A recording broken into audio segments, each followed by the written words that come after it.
Hi. Someone tapped her just below her back. At that moment, she was standing in the store, picking out groceries. Hi, she turned slightly, not even noticing who was saying hello to her. The young man walked past. Selena continued to pick out her groceries. So if I want to make a pizza, I need to buy more sausage and cheese. She spoke out loud so as not to forget anything.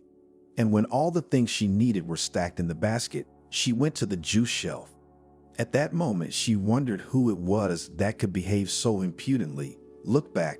There was no one around. She went into another hall. She saw that young man. She noticed him because he was wearing a bright orange jacket, but she didn't recognize him. The interest was already so strong that Selena decided to approach him. He was looking at various cans of beer, apparently wanting to heat up his evening. When the girl got close to him, she couldn't believe her eyes. It was Alexander. Alexander was her neighbor. For a few minutes, Selena just stood there looking at him, a smile on her face. Probably he felt that look, turned around. Alexander, hello, she said cheerfully. I thought we already said hello. He did not understand. Yes, when? She was happy as if she had met a man on a desert island. Like when 2 minutes ago I approached you. He continued to make his choice. Alexander, I didn't recognize you. I thought who could touch me so brazenly, Selena kept saying. And what, you recognize who? He was indifferent. Well, what are you like? You're not happy. How many years we haven't seen you? A lot. She was ready to throw the basket and just disgorge him. Why are you so happy? He was still serious. Oh my gosh. But if you don't want to socialize, I'll go. But know that I was very happy to see you. She wanted to turn around, but he stopped her. Where to? He held her hand. To the checkout, she answered calmly, realizing that time had passed, and now this was not the man she had once known. Wait a minute, what's your offense? He looked at her the way he had once looked at her before. Selena remembered everything. She just couldn't help but smile. This was Alexander, the one she had so much in common with. They went to the register together, paid, and left the store. What are you doing here? He asked her. I live, she answered, not knowing what else to say. You were leaving, he wondered. She had left and come back. Celine didn't know if she was doing the right thing standing there talking to him.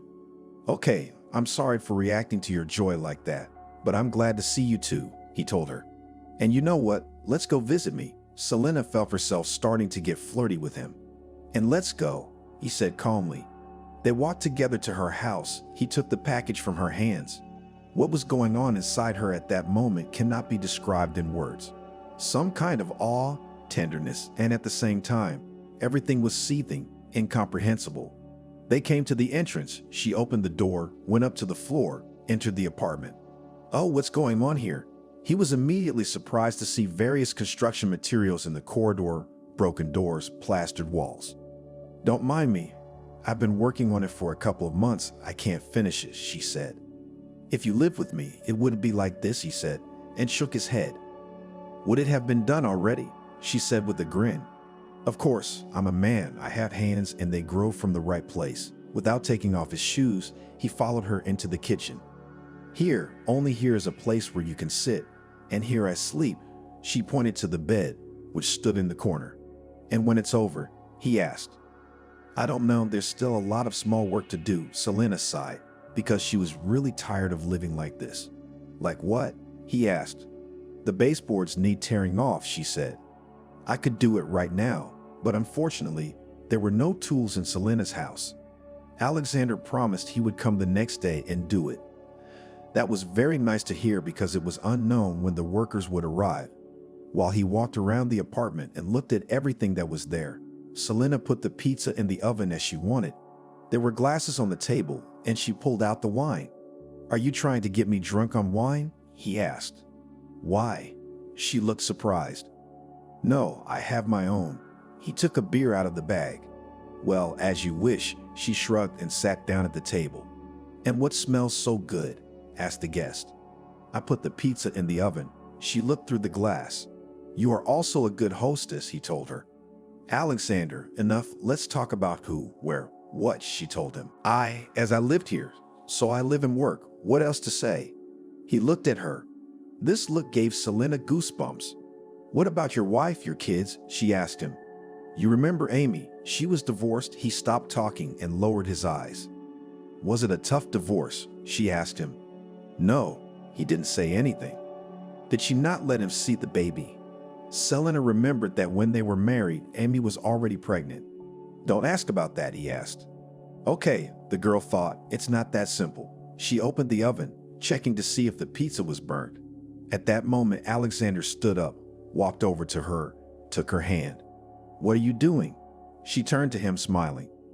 Yes, Amy and I divorced a long time ago, and as you know, we had a daughter, but she died recently. He held Selena's hands, lowered his head, and did not look at her. Oh, I'm so sorry, said the girl. And why? She looked up at him. Crashed her car. At this point, a stingy male tear rolled down his cheek. Shit, Alexander. She hugged him. How many years have passed? You can imagine that when they first met, they were so few years old, and now they sat down at the table again, not opposite each other, but next to each other. I always remembered you. He put his hand on her knee. And you, she deliberately did not turn to him, so as not to look him in the eye. When I saw you in the store, I wanted to come over. He took his glass. And before, that did not want to approach, laughed the girl. I have not seen you before. He put his head on her shoulder and gently touched her cheek with his lips. Alexander, don't, she pulled away from him. Why? He asked quietly in her ear. I'm afraid of you, she honestly admitted. What are you surprised, Alexander? No, I'm not afraid of you physically, I'm afraid of you morally.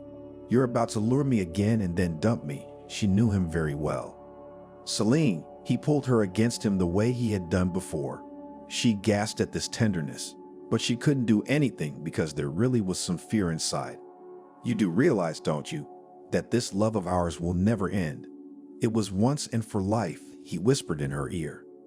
Alexander, we are adults. We should understand everything. She turned to him. At that moment, he started kissing her, and she couldn't resist. She answered his kiss. I can't live without you, he told her. And I don't believe you, she answered. They were lying in bed together. The pizza was getting cold on the table. Wine and beer were still poured in glasses. They didn't need anything but themselves right now. And you're still the same, he told her. And you're not, she turned away, now lying back and smiling. Have you gotten old? Alexander asked. Yeah, she laughed and turned to him. What was happening between them now could not be described in words. It was already just such a connection, which is inexplicable and intangible. Selena, she woke up to whispers in the morning. Alexander, did you and I fall asleep? She said in a sleepy voice without opening her eyes. I think we were. He kissed her. Today there was no need to go anywhere, so the girl was in no hurry. Why aren't you going home? She asked him. I don't want to, he answered her. Why don't you want to? She was lying there with her eyes closed, pressed against him. I don't want to let you go. He pressed her even tighter against him. Alexander, is it all true? Selena didn't believe it could be. What do you think? He whispered in her ear. I don't know. She really didn't know that. When it was already lunchtime, they had to get up, if only to have coffee. Do you want some? She pointed to the can. Yep, Alexander smiled. 1.5 spoonfuls of coffee and the same amount of sugar. She asked him. Do you remember? He stretched out. Of course, how could I forget? She poured the coffee into the mug. The sugar was more difficult because it was refined sugar. She added 1 cube, but with the second she had to labor to somehow saw half off with a knife. What are you doing there? He saw Selena tense up. Half sugar, she laughed and showed him the uneven lump. Well, you're kidding. You could have thrown in 2 or 1 would have sufficed. He got off the bed and walked over to her, hugging her from behind. I want to make you feel good, she said honestly. They heated up last night's pizza and sat down at the table, drinking coffee. Selena went to wash her face. Alexander followed her. Can I have a moment of privacy? She turned to him. No, again he put his arms around her and pulled her against him. I don't want to let you go for a minute. Now she pushed him out the door. After she washed her face, came and sat down next to him, she saw that Alexander was pensive. What are you thinking? She pressed against his cheek. About you? He raised his eyes. And what? She stopped talking. Nothing, he told her, stood up, went to the stove, poured water into his mug again. The kettle was probably already cold. She went there too to help him. "Selena, are you alone?" he asked her because he had been thinking about it since yesterday. "No," she answered seriously. "I knew it." He put the kettle back on the stove. "Do you know with whom?" Her lips smiled slightly. "I don't want to know. Please don't say." Alexander waved his head and went to the table. "Fool, of course. I'm now alone, but with you." She kissed him on the cheek. "Why are you scaring me so much?" He seemed to exhale. "Is that what you've been thinking about all morning today?" She wanted to hug the man. "Maybe," he answered. "No, I'm alone," she thought for a moment. "But you said you're not now." He put his arms around her, pulled her to him, and started kissing her again. They spent the rest of the day in bed, and when it was already deep into the night, Alexander burrowed into her hair and said he had to leave. "Wait at least until morning," she pleaded. "I have to go to work in the morning, so I need to sleep and be awake, and I can't do that with you." He got up and started to get dressed. She looked at this man and realized that he was right when he talked about love. "Will you come?" she asked. "What do you think?" He stopped, looked at her, and froze for a few seconds. "I think not." She didn't even think twice when she answered that question. "I don't promise that tomorrow or the day after tomorrow because it's a lot of work and I'm busy practically 24 hours a day, but closer to the weekend for sure." He leaned in, kissing her. At that moment, Selena stood up and followed him out into the hallway. "I'll be waiting." She ran her hand over his face. "I'll be there," he whispered to her. After that, he took his jacket and walked out of the door. The girl went to take a shower. Before, when she saw it in movies or heard someone singing in the shower, she'd always laughed at it. But today, she was singing by herself. She didn't care that the neighbors might hear it and think something of her. That when she went out, she just fell on her bed, lay there, staring at the ceiling, thinking and remembering about Alexander, about her beloved. Could it all happen again because they say you can't step in the same river twice, she told herself. She was so happy. She wanted to sing, to smile, to go outside, to give something to someone. She closed her eyes. Selena was just happy in that moment. But when Friday came, Alexander was not there. The girl thought that maybe he meant Saturday when he said he would come closer to the weekend.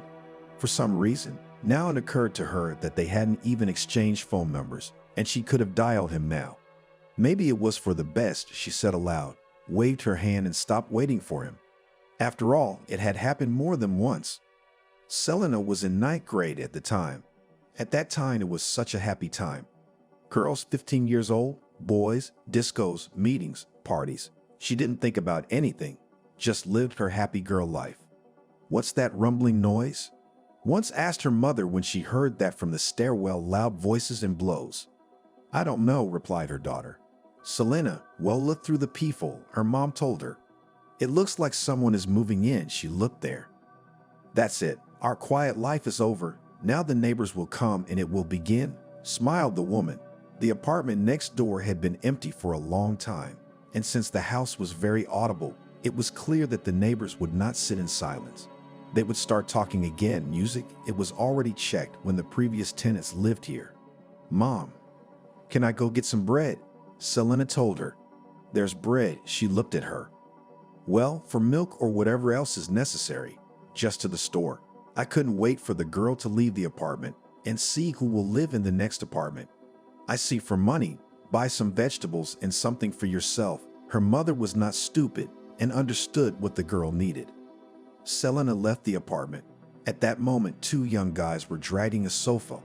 "Hello, are you guys moving into this apartment?" Selena pointed to the door. "Yep," nodded one of them with his head. They stopped on the steps to take a break.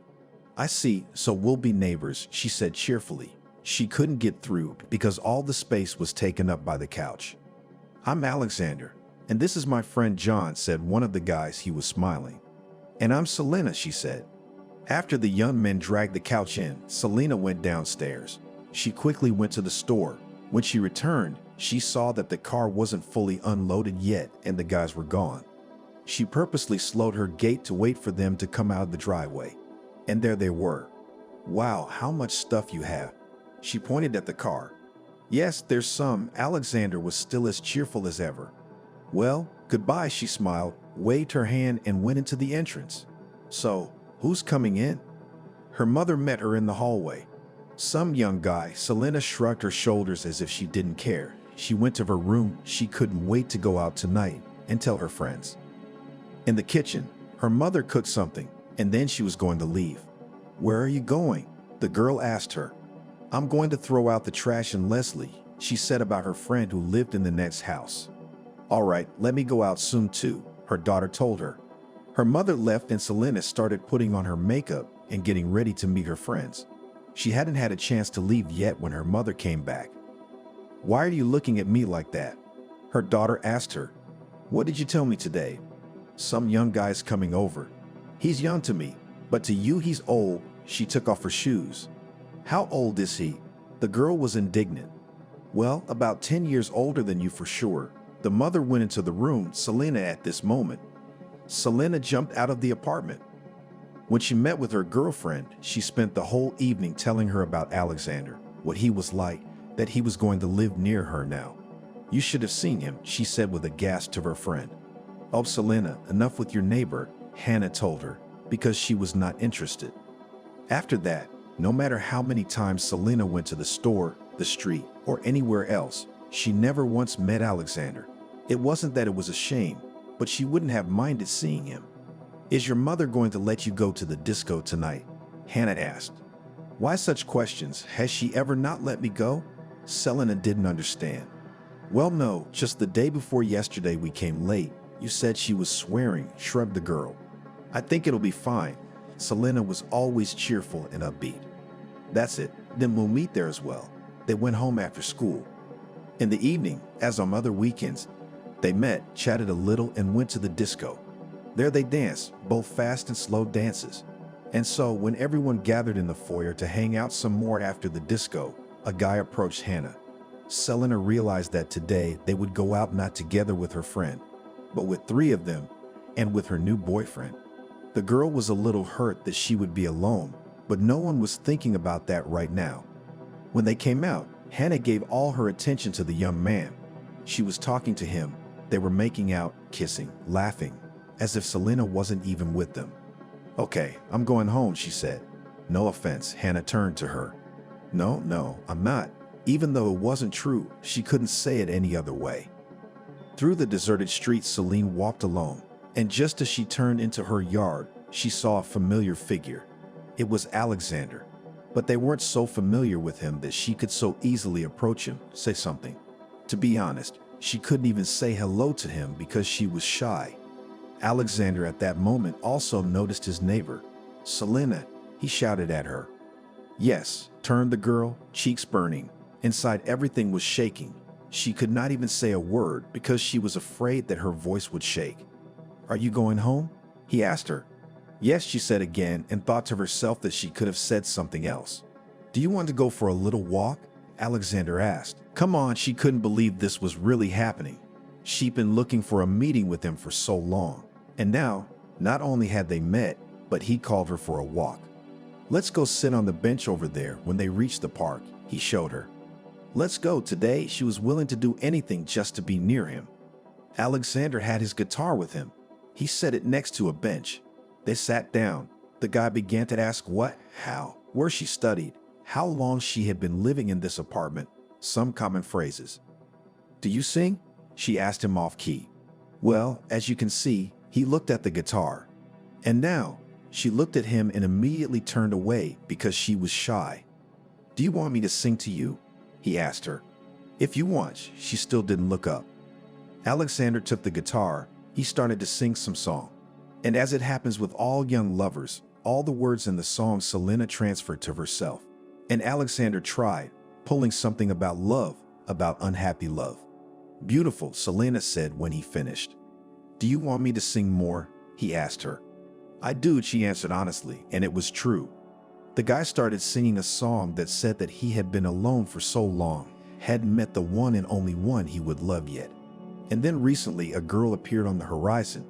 When he looked into her eyes, he realized that she was his in everything. And of course, Selena thought the guy in the song was Alexander and the girl was her. The girl just sat there and smiled. It was fall outside, with yellow leaves on the ground, and now here, Late at night, in the park, where there was no one, these leaves, the bench, Alexander with a guitar, everything was so Poltigny. "Why are you so mysterious?" he asked. "No, I'm fine." She got even more embarrassed. Alexander moved closer, put his hand on her waist. At that moment, she turned around and he kissed her. Selena had kissed guys before, but never like he did now. "You're beautiful," he told her. "So are you," she told him, and then thought she must have said something stupid. "Do you want me to sing to you some more?" He realized that the girl was melting from his songs and from everything that was going on. "Aha," she nodded, and he sang again and again about love. "You're mine forever. I'll never leave you." Selena heard the words of the song, and then they were kissing again. "Should we go home?" she asked him when it was very late. The girl realized that her mother would scold her at home. "Let's go," he laughed. "Why are you laughing?" She didn't understand. Now anyone else would have offered to see her off, but realized that we live with you in adjacent apartments.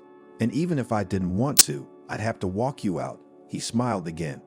"Yeah, funny, but..." She stopped talking. She wanted to say that if her mother saw them together, she probably wouldn't be happy, and then decided not to say it out loud. Alexander must have understood everything, because he didn't ask again. That evening they walked home. He held her hand. Everything was just as Selena had imagined she would someday have with a young man. They reached the driveway. He drew her to him, kissed her once more. "Will we meet up with you again?" he asked her. "Probably, but it still depends on you." She looked up at him. "Okay, I'll say it wrong then," he smiled.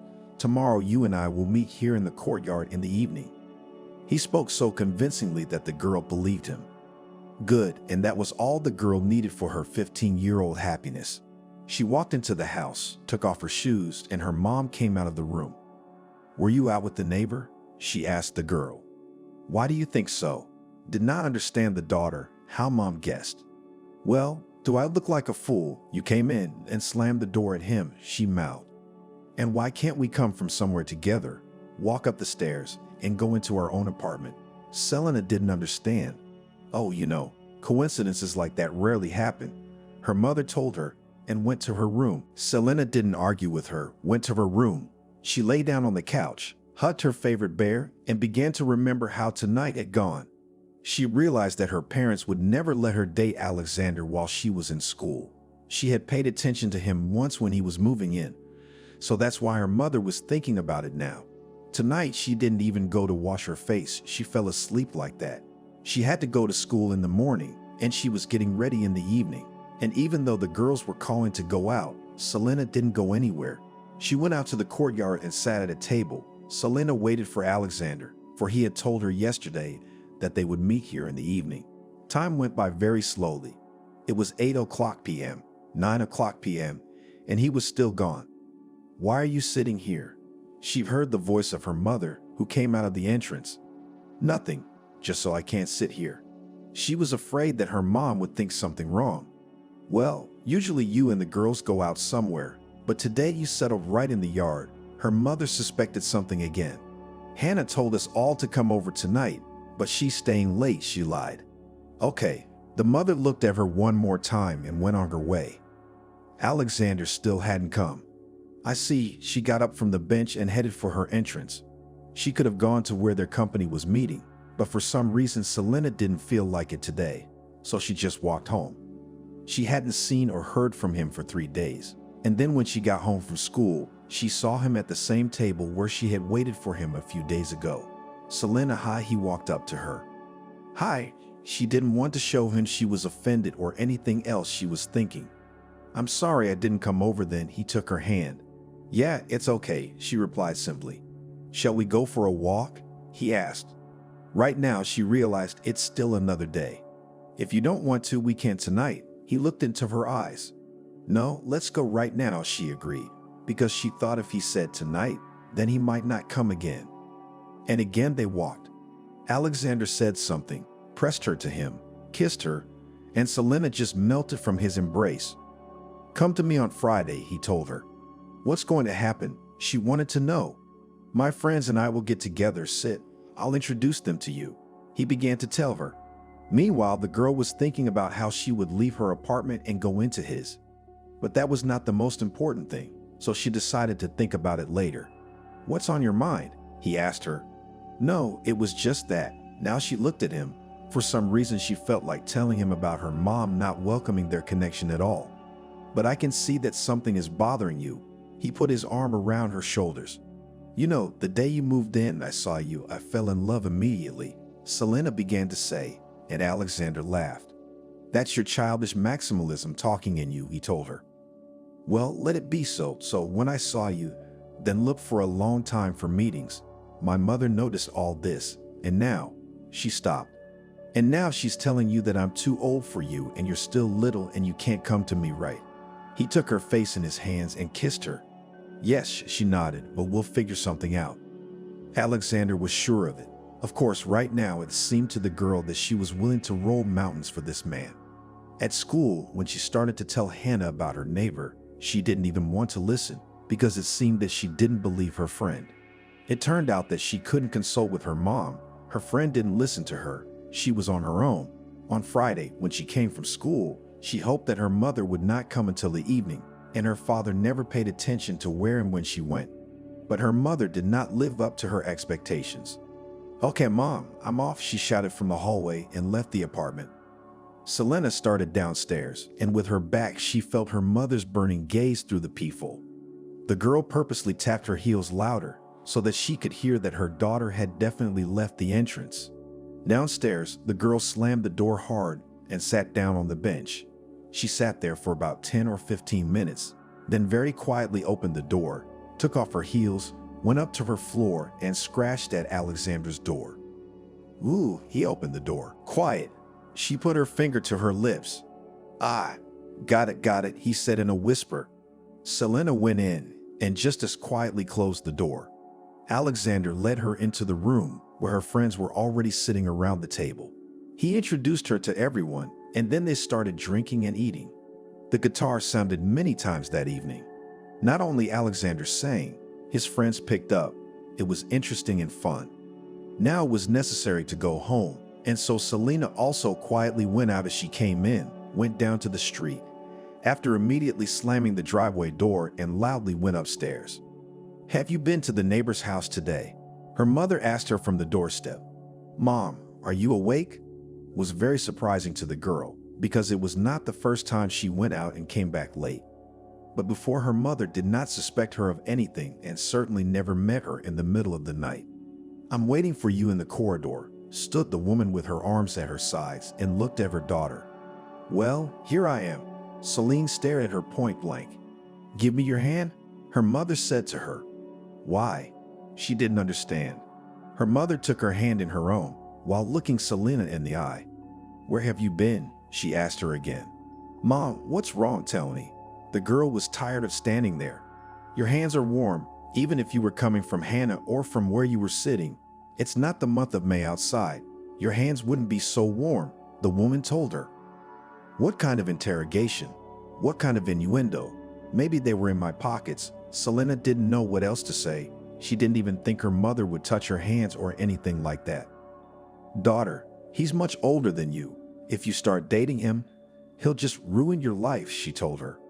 "Mom, let me handle this. If I start dating him, you'll be the first to know," she told her and went to her room. She'll sort it out herself. Shook her mother's head and went to bed. The next day, when Selena was coming back from school, she saw Leslie on the bench at the entrance. "Hi," she walked up to her. "Hi," Hannah told her. This girl was also a few years older than Selena. She was friends with Tom, who lived in the same house as Selena's grandmother. "What are you doing here?" the girl asked her. "Living," Hannah looked up at her. "I live here too, but I've never seen you here before," Hannah laughed. "We just rented an apartment in this building yesterday. Tom and I are going to live here now," she told her. "Wow, you're welcome to visit," smiled Selena, and thought that nothing would be a problem for their meetings with Alexander now, because she could go to Leslie's, and her mom would know it. In the evening, when they met, she told him everything. "So I know Leslie and Tom too," he told her. "So let's go visit them together then," Selena suggested, and they immediately went back to the entryway, up to the floor. Hannah was glad to have guests. Now every night they gathered there, it was fun. They didn't have to go anywhere. The whole group was here. But when her mother found out about hanging out with Leslie, she didn't approve. Where's Alexander? Selena came to see Leslie. I don't know. He hasn't come yet, she said. Selena was offended because he goes somewhere without her. She did not even suspect that the guy could be doing some other personal things of his own. And the one at this time with his friend dipped at the disco girls from the pedagogical school. Naturally, Selena couldn't know about it, and probably Hannah didn't even know about it. And when with Alexander they began to meet after a day after two, then the girl realized that he was still going somewhere. Even though Hannah supported her in everything, it still didn't help. Rightly said then Alexander that it was her maximalist love at 15. When winter was almost over, they sat at Leslie's as before. Alexander came in. Hello everyone. He walked into the room, saw Selena, smiled, immediately went to her, took her hands. Where have you been again? She asked him, although she realized that he had never offered anything, neither to meet nor to be friends, never confessed his feelings, but she still considered him hers. Where I was, there is no longer, he laughed, stood up, picked up the girl, began to kiss her. Alexander, you look kind of cheerful today, Selena said. Yes, he kissed her once more. Did something happen? She saw that this joy was all fake. Selena, I'm sorry, he kissed and kissed her. What for? Tell me already? She pushed him away from her. It was the first time she had ever done that. I'm getting married. I have a wedding in 2 weeks. He said those words and Selena felt like he slapped her. I don't get it. How are you getting married? She stood there in a complete stupor. That's when Hannah walked into the room. I did mishear, she asked. No, guys, I don't know how it happened, but Amy's pregnant. I can't leave her now. He didn't look Selena in the eye. Get off. She took his hands off her, then ran out of the apartment and went to her apartment. What's wrong with you? Saw her mother, how she felt when she came home. Don't talk to me, no one. Went into her room and closed Celine. The tears flowed by themselves. There was such pain in her soul. She didn't know what to do, what to say, how to act. How could he do this to her? Because she had given herself to him completely, dissolved into him, and he just did not understand. Selena didn't go out all week. She didn't even go down to Leslie's to avoid meeting anyone. After the weekend, the neighbor came to see her on her own. Come on, we need to talk. She called her over to her place. The girl left the apartment, quietly went down to Leslie's place. They were sitting in the kitchen. Will you go? Asked Hannah to her. Where to? The neighbor didn't even smile. To the wedding. Where else? Hannah knew it hurt Selena to hear that, but she could not ask because Alexander had asked her to. And what am I going to be there as, a bridesmaid? Selena grinned sadly. Well, enough already. He's an adult. You're still a schoolgirl. How many you will have like him all? Do not be sad. Let him go. Let him get married and everything will be fine with him. And you too, persuaded her friend. And you know, I'll go, said Selena, because she had nothing to lose. And she would see this bride, who he had traded her for. The girl was not stupid. She really realized that at that age, she could not offer Alexander anything, and he apparently could not wait. That day, when there was a wedding, she tried strong alcohol for the first time, and then she danced, and then with her sister she went out for a walk somewhere. That day was like a blur. It was painful to watch a happy neighbor kissing some other girl. It was a year away from graduation. Alexander and Amy had gone somewhere. They just weren't in the apartment. At first, Selena felt bad. She was bored. She didn't go anywhere. She stopped talking to Leslie. Then Hannah and Tom moved out. The girl finished her studies, got her diploma, and went to another city to enroll. It had been a long time since Alexander had told her he had someone else. By the time she studied at the institute, the pain had somehow dulled. Everything was forgotten. Or maybe she had grown older and looked at many things differently. No one could explain that. Selena, are you always so sad? Asked her roommate in the dormitory. No, I'm normal, she answered. Yes, I see how normal you are. You spend all day in the room. It would be better to study, read something, notes rewrite, but that's just sitting there, doing nothing, said to her Betty. Why do nothing, I think, answered Selena. Ha ha, ha. That's an argument. That's the first time I've ever heard that. Her friend laughed at her. I don't see anything funny, turned away from her neighbor. Come on, stop being sad and thinking. Let's go for a walk, she called her. Oh, I'm so reluctant, Selena honestly admitted. Tell me, when was the last time you went out with guys, dated, went to a disco or something else? Sat down next to her Betty. When, never. At that moment, she remembered how with Alexander they went out, how he played guitar to her, sang songs. Well, Betty was waiting for her to act. And you know what? Okay, let's go, Selena agreed with her. That's another thing. Come on, get up. I'll show you that you can not only think, but also have a good time, immediately revived girlfriend. They went outside, went to the center of the city. It was very beautiful.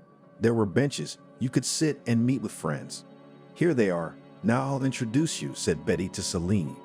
A group of young people approached them, where there were both girls and guys. After introductions, they started talking to Selena as if they had known her forever, and among all of them, the girls singled one out. His name was Michael. He wasn't like the others. If everyone else wanted to drink, go for a walk, go to a disco or something else, this one was kind of pensive. He was always looking somewhere, not sitting with everyone else. But today Selena was too shy to approach him because she didn't know what to talk about and what to do. They returned home with the neighbor. She began to ask how and what, liked, did not like. Who is this Michael? Selena did not want to put this conversation in a long box. Wow, girlfriend, the first time she went out on the street, met the company, and immediately began to build bridges, Betty told her. Come on, I was just finding out. The girl was immediately embarrassed. Come on, say everything straight. I understand, smiled roommate. What can I say? I just liked the guy and wanted to know something about him, shrugged Selena. Well, I can't even tell you anything about him. He's always so quiet, though he gathers with us all the time, but he doesn't say much when he's talking. If everyone is dancing, he sits aside. They tell jokes, he laughs, but he never speaks. Began to remember Betty about Michael. I see. Selena stopped talking. Why don't you ask him yourself? Said her friend confidently. Maybe someday I'll get my act together and ask, felt the girl's cheeks flush. The next day, when they came in from their studies, they immediately started packing. Now it was only worth it to look at her roommate as she smiled and nodded at her, showing that she was ready to go again today. So are you going to talk to him today? Betty was curious. I don't know. I guess Selena wasn't a time in person, but after what happened to her in her relationship with Alexander, she had changed a bit. Today, all the guys were at the cafe when everyone was sitting around laughing about something. That's when Selena came up to Michael. Why aren't you laughing with everyone else? She asked. How about you? He turned to her. I don't know. She was confused by the question. She was expecting something else.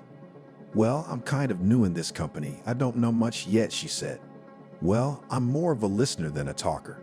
I'm interested in these guys, interested in watching what they do, how they do it, but I don't really want to take part in it, Michael told her and looked at her with his clear blue eyes. Selena could see that he was waiting for an answer or some other word from her, but she didn't know what to say, what to talk about. She couldn't think of anything to ask either. How about we get out of here? Michael suggested himself. Where should we go? The girl asked him. Yes, anywhere, he told her. Of course, I'm new to this city, but I know a place here. I discovered it recently. Come on, I'll show you, she smiled at him. Now Selena felt inside that something was changing in her. She really liked this guy. In all the time she had spent without Alexander, she had never looked at other young men. Let's go, he stood up. BT, we'll go for a walk with Michael. I hope no one will mind. She turned to her girlfriend, but looked at all the guys. Yeah, sure, come on. Her roommate winked at her and smiled.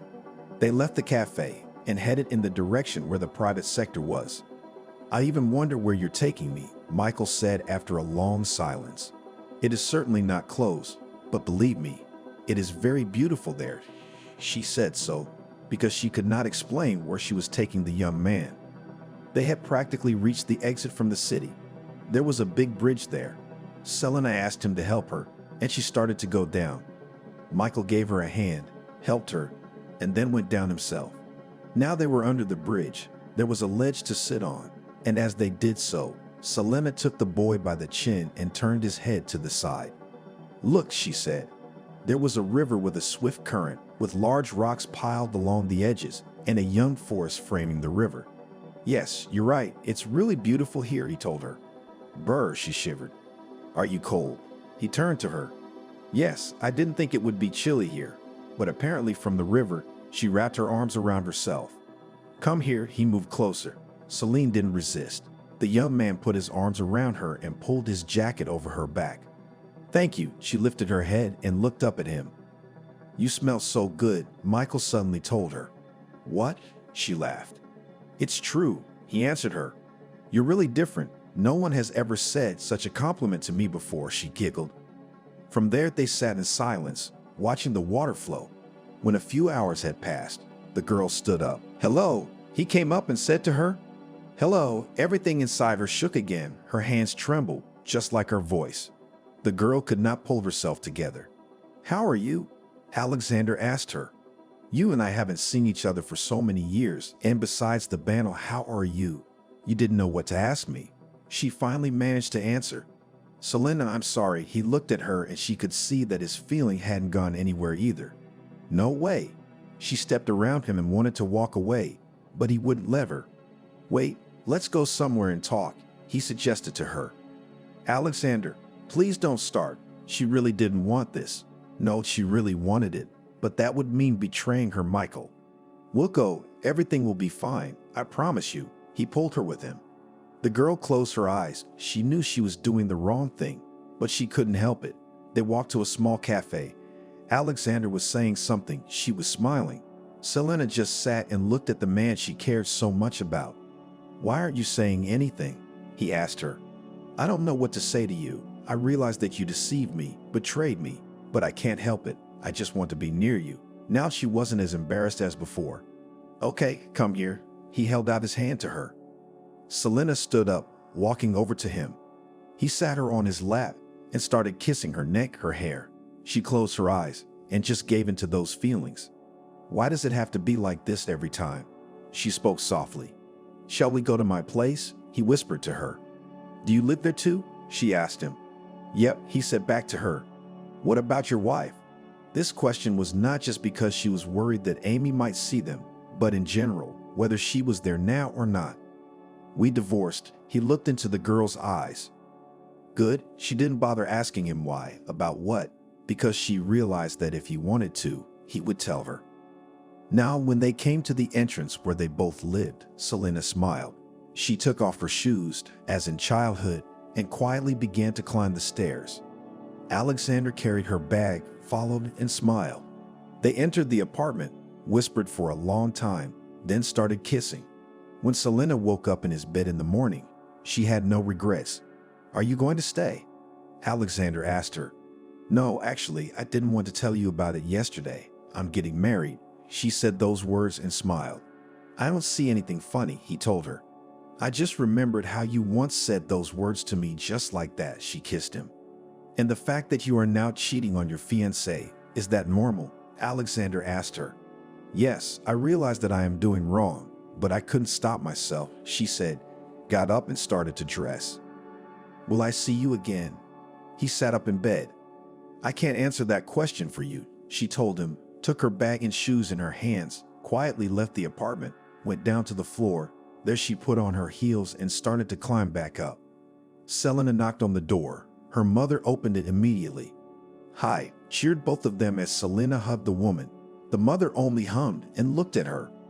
What? Her daughter asked her. Nothing, hands are warm. After that they talked a lot and for a long time, and closer to the weekend together went to where Michael and Selena lived. Everything went well. The girl did not even remember about her cheating. Yes, and it was hard to call it cheating. In fact, it was, but not to her liking. She loved this man and wanted to always be with him. And maybe now that her dream had come true, she would forget him forever. But that's just what she thought to herself. 3 years passed. Things were going very well in her and Michael's relationship. Her husband was already working. Now Selena was getting a job too. When she had worked almost a year, she was entitled to a vacation. Then Oma, I'm going. She looked at her husband. Yes, of course. Where do you want to go? He was interested. First of all, I'll visit my mom, and then we'll see. She almost never hid anything from him. Great. It was warm between them now, as it always was. And so Selena was walking up her entryway again. She glanced at Alexander's door, stepping through her own. Her parents were happy to see her arrive. And when the next day she wanted to meet her friends, she went out into the yard, and again she saw him. And again she couldn't pass by. She stopped. Today, no one asked how and who was doing. They just hugged and started kissing. "So funny," said the girl, when they were already at Alexander's apartment. "What's so funny?" He didn't understand. "I did not know. We meet once every 5 years," she exaggerated. "My beautiful." He removed the bangs from her eyes. "Alexander, don't please," she asked him, knowing that again she would do nothing to make them break up and never meet again. "How are you here now?" "I came on vacation, decided first to see my mother, and then already rushed somewhere further." She was pleased to lie next to him. "And let's go together," suggested to her Alexander. "I don't mind." She turned to him and kissed him. Mom, as usual, didn't know anything. Selena told her she was going alone. She took her suitcase and went to the train station. Alexander was already waiting for her there. They spent the whole vacation together. They both came back, realizing that she was about to go home. "Can't you stay?" he asked her. No, she didn't lie to him because she didn't want to hurt Michael. On the last night, Alexander had kissed her so much that Selena was ready to change her mind, but she mustered up all her willpower and left. She arrived home and Michael greeted her with flowers. He always did that because he was a very attentive and caring husband. She was a little embarrassed in front of him, but she smiled. Life went on. Almost a year passed, and when Selena was once again going on vacation, she decided that if she met Alexander, she would definitely tell everything to Michael, and they would divorce. And so, when the bags were already packed and she was ready to go out, she suddenly felt sick. "What's wrong?" Michael came running up to her. "I don't know, maybe my blood pressure dropped, and I was dizzy and nauseous. Don't you think?" Michael stopped talking and smiled. "You mean the pregnancy?" Selena guessed.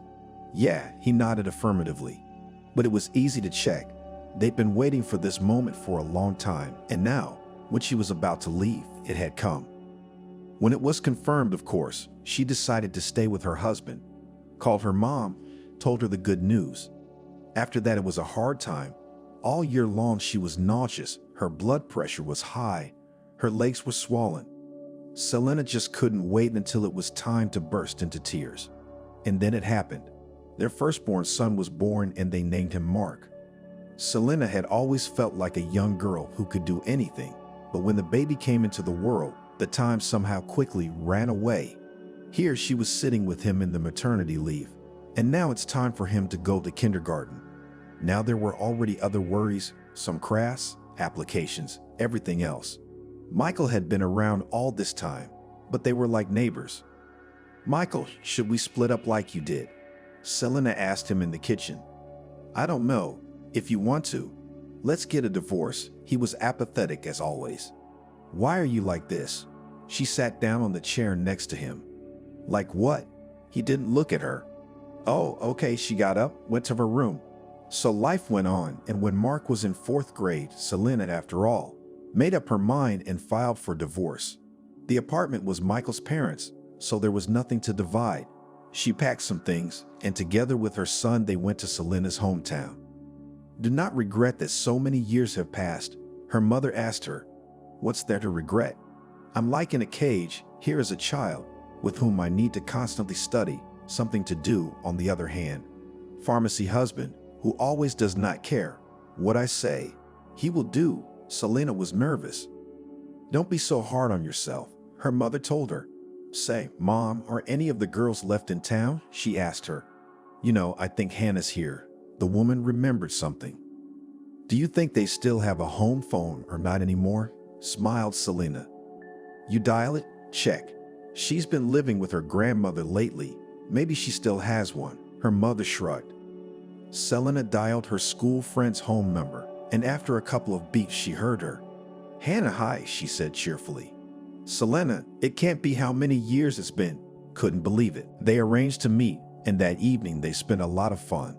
Almost all night, Selena told Hannah what they had had over the years.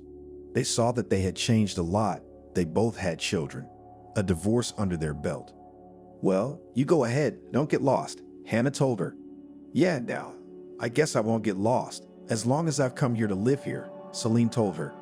The time was practically 5 in the morning when she went outside and walked home. And when she walked into the courtyard, she just laughed. There at the table sat none other than Alexander. This just can't be. She walked towards him. Selena, how are you here at this hour? He looked up at her. I left my husband, I came to my mother, and you? Now she was no longer shy, sat down next to him and took his hand. I'm sick of everything at home.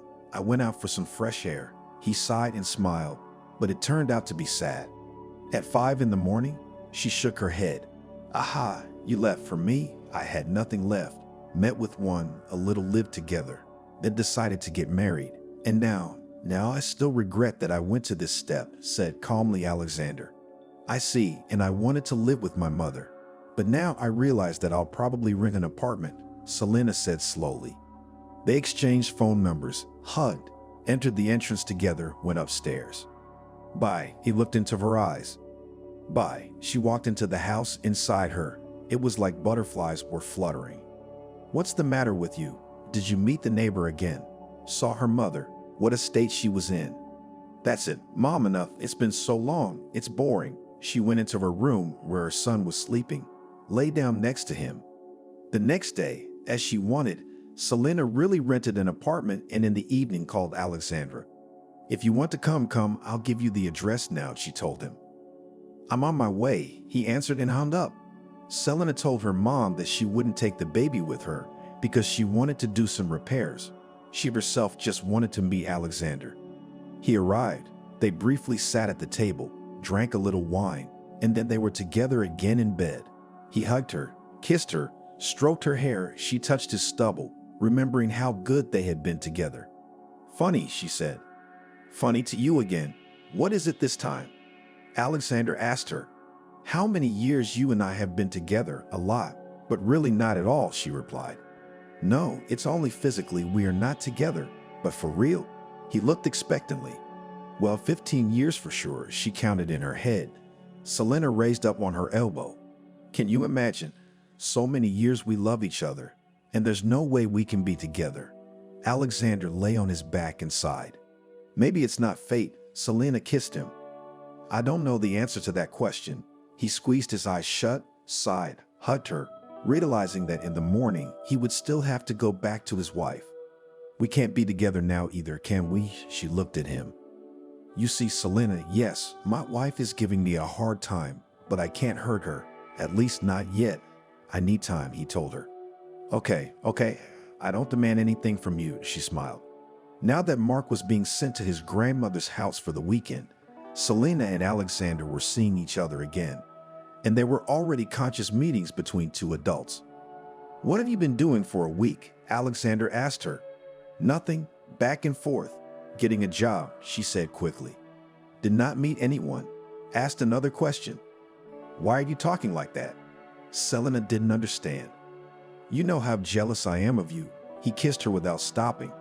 Himself, then with his wife, does not want to offend her, but I am jealous, and I do not am, and others will not give.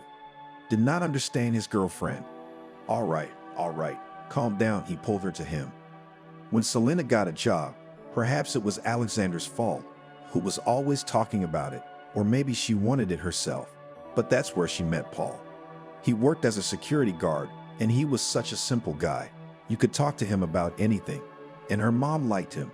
Mark began to treat him normally. Alexander, I'm getting married, Selena told him once when we met. I don't get it. He looked at her, realizing that she had never once told him about any other men or meeting them. I'm sorry, but if you want, we can keep seeing each other, she said. Alexander quickly got up, got dressed and left without saying a word. Selena realized that she had hurt him, but it wasn't good to live alone either. After the wedding, Paul suggested that Selena go to the north to try to make some money there. She didn't mind because she needed the distraction. Her mom talked her into leaving Mark here, not picking him up from school. That was the deal. Leaving Mark here, not picking him up from school. That was the deal. Strange as it may seem, The young couple settled down quickly after arriving in the north. They found a job, got good money, and somehow Paul began to drift away from his wife. Here he drank once, here is the second, came home drunk, began to complain about how hard his life. When Selena said the same thing, he only nodded his head, not believing her. Family life lasted only 3 years. During that time, Selena only went home once on vacation to see her son. The rest of the time, they'd only talk on the phone. And now she was standing on the doorstep with a bag, looking at Paul, and could not believe that from a handsome, cheerful, cool guy he had turned into a sullen man who was always dissatisfied with something. When she came back to her hometown, she applied to the bank, took a mortgage. The money for the first installment was enough. Now she had her own apartment, where she and Mark moved. Everything was good. Selena began to make repairs. Her mother often came to visit them. Then they came to her, and the repairs were progressing. Now as Selena wanted to go on vacation, which happened twice in a year, she took her mother there, and strangely enough, they were very good together. "And why did your life turn out this way?" The woman asked her. "Mom, do not start. Did not want to talk about it, daughter. I'm not starting. Everything is still ahead of you. You're only..." She didn't have time to finish. Selena interrupted her. "Let's not talk about age right now," she asked her. "Okay," the woman agreed. Life went on as usual. And then the mother got a trip to a sanatorium for 2. She went to Selena. "Oh, no. I'm not going with you." She immediately waved her hands. I see, the woman knew there would be nothing for her to do at the sanatorium. "Then I'll take Mark with me." "That's fine. Go, you rest there, and I'll rest from you," laughed Selena. Grandmother and grandson packed their bags. They left. Selena had only been home alone for 2 days. She just enjoyed this loneliness because there was someone in her life all the time. And so she decided to go to the store, where the very fateful meeting took place. When Alexander said hello to her, Selena went about her usual business. She went to work, met with friends. On her day off, she decided to go to her mother's apartment to help her with the kitchen renovations while she was away. Hi, she passed by her father's room and immediately began to prepare the room for wallpapering. "Are you going to be here alone?" The man didn't understand. "Why not?" she wondered. "Okay," the father waved his hand. He was not in the life of this family at all. When everything was finished, Selena went home. It was a day off, 7 o'clock in the evening. She thought it would be good to meet Hannah. The girl took her phone out of her pocket, went into the entryway, but she didn't have time to dial the number. Alexander was sitting on the windowsill in the entryway. "What are you doing here?" Selena was surprised. "I'm waiting for you." He was not embarrassed at all. "Ah." She stretched out, passed by, came up, opened the door, and waited for him to come in, so as not to find out all this on the stairwell. "Are you offended?"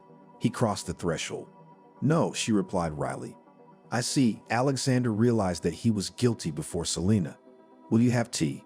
The hostess realized that today she would not be able to go anywhere. "Yes." He sat down on a chair and looked at her. "Well, tell me, why did you come?" She turned her back to the stove, doing something there so as not to see Alexander. "I couldn't." He didn't explain anything. "I see. If now I cannot." She could not help but take offense at him. "Honey, I had so much work to do." He approached her, and now he had no doubt that she would not resist. "Alexander," she pressed her back to him. "I took a few days off." He spoke directly into her ear. "So." Selena turned to him. "Spend that time together." He turned off the stove and pulled her into the room. "Wait." She couldn't keep up with him. And again the gentle embrace, the hot kisses, everything the girl liked so much. She lay on his arm and thought of different things. "What do you think?" He was lying on his back. "Why do you think I'm thinking about something right now?" She smiled at such a tautology. "Silence means you're thinking. A man can't do otherwise." He turned a little towards her. "What can I think about? Only you." She smiled and kissed his shoulder. "And what is there in your thoughts?" Alexandra wondered. "Nothing. I think that I should have waited so many years to lie with you like this now." She turned on her stomach. "Selena, I love you so much." He stroked her. "I love you." She was having a ball. They lay there, cuddling. They didn't want to get up at all. They fell asleep. In the morning, the girl woke up first. She wanted to surprise her guests with something. She went to the kitchen, started the dough for pancakes, and began cooking. At the same time, she had a kettle boiling. Selena made fragrant coffee, rolled the pancakes beautifully, arranged everything on a plate. She took a small creamer, filled it with jam, which her mother brewed. "Wake up, darling," she brought everything to his bed. "Good morning." He opened his eyes. "Look what I made for you." She put a plate on the nightstand. "What a delicious smell," Alexander stretched. He started to eat his breakfast, at the same moment giving a bite to Selena as well. They were acting like teenagers, though it wasn't like that at all. "What are we going to do today?" she asked and smiled. Probably for the first time in her life, she was so happy around a man. "I don't know," suggested. He looked at her with loving eyes. "Let's go to the park where we used to walk," she suggested and asked at the same time. "I don't even know." He was somehow embarrassed. "Why?" She pouted her lips, pretending to be offended. "And let's order something and lie around all day." He said his version of leisure time.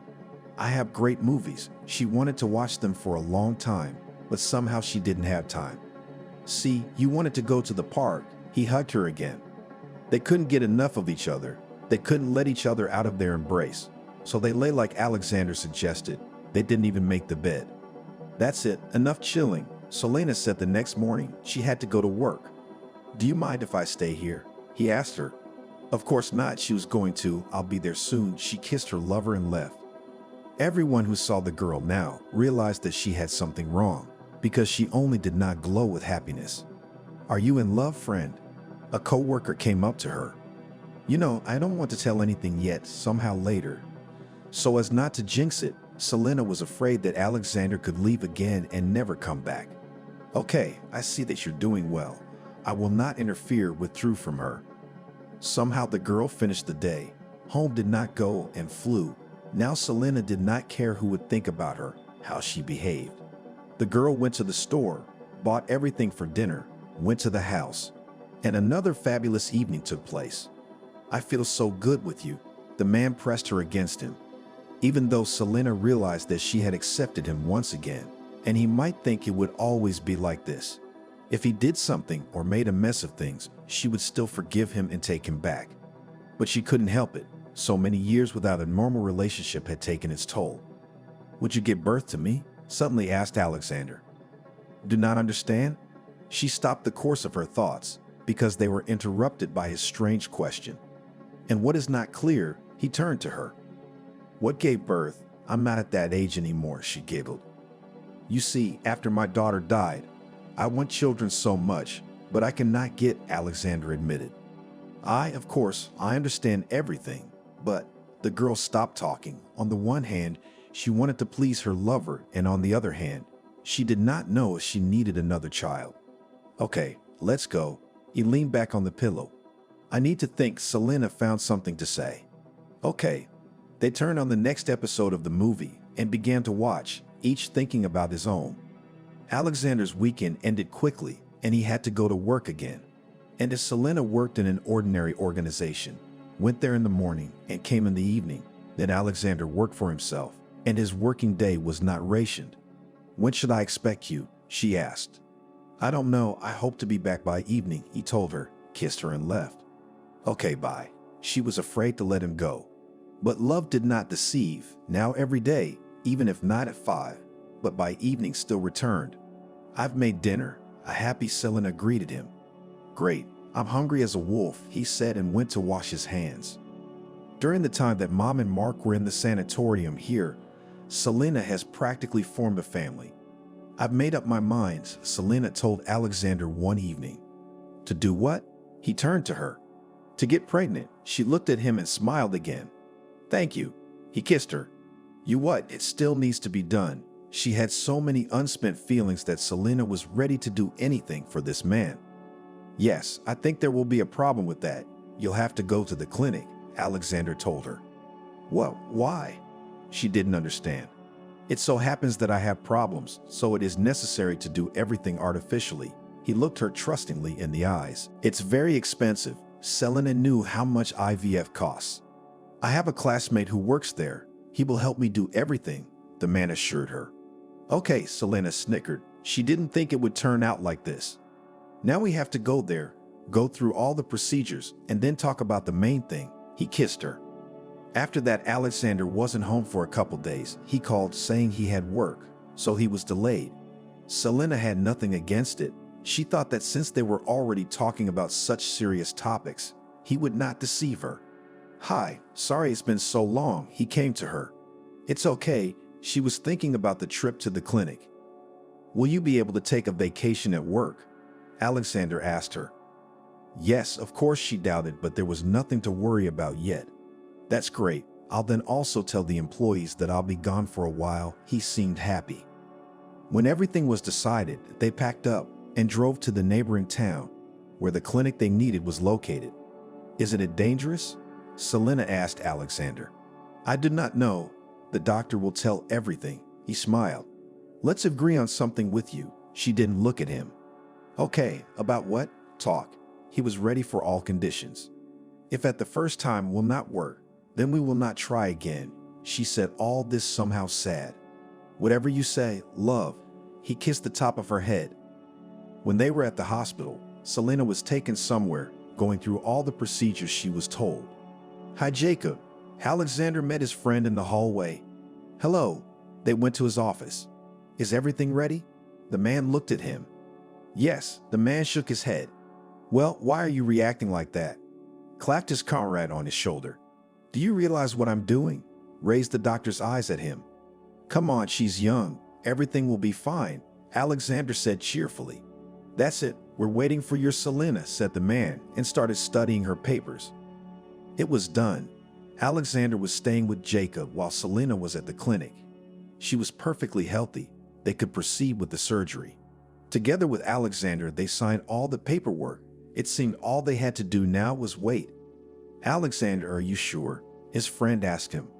Of course, there was not a single thought in his mind that he doubted anything. Just a few more days then, and everything will be ready, Jacob told him. That's fine. He went to the hospital to support Selena. When everything was done, they drove home together. The girl had gotten all the recommendations from the doctors, so now all they had to do was follow everything. Come on, let's not say anything to anyone yet, Alexander told her quietly and hugged her. Good. She was also afraid that something might not work out. I'll have to leave for work now. The man looked at his companion. Good, well, I'll go to my mom's. They've been here for a while, said resting. Selena didn't understand how she felt right now.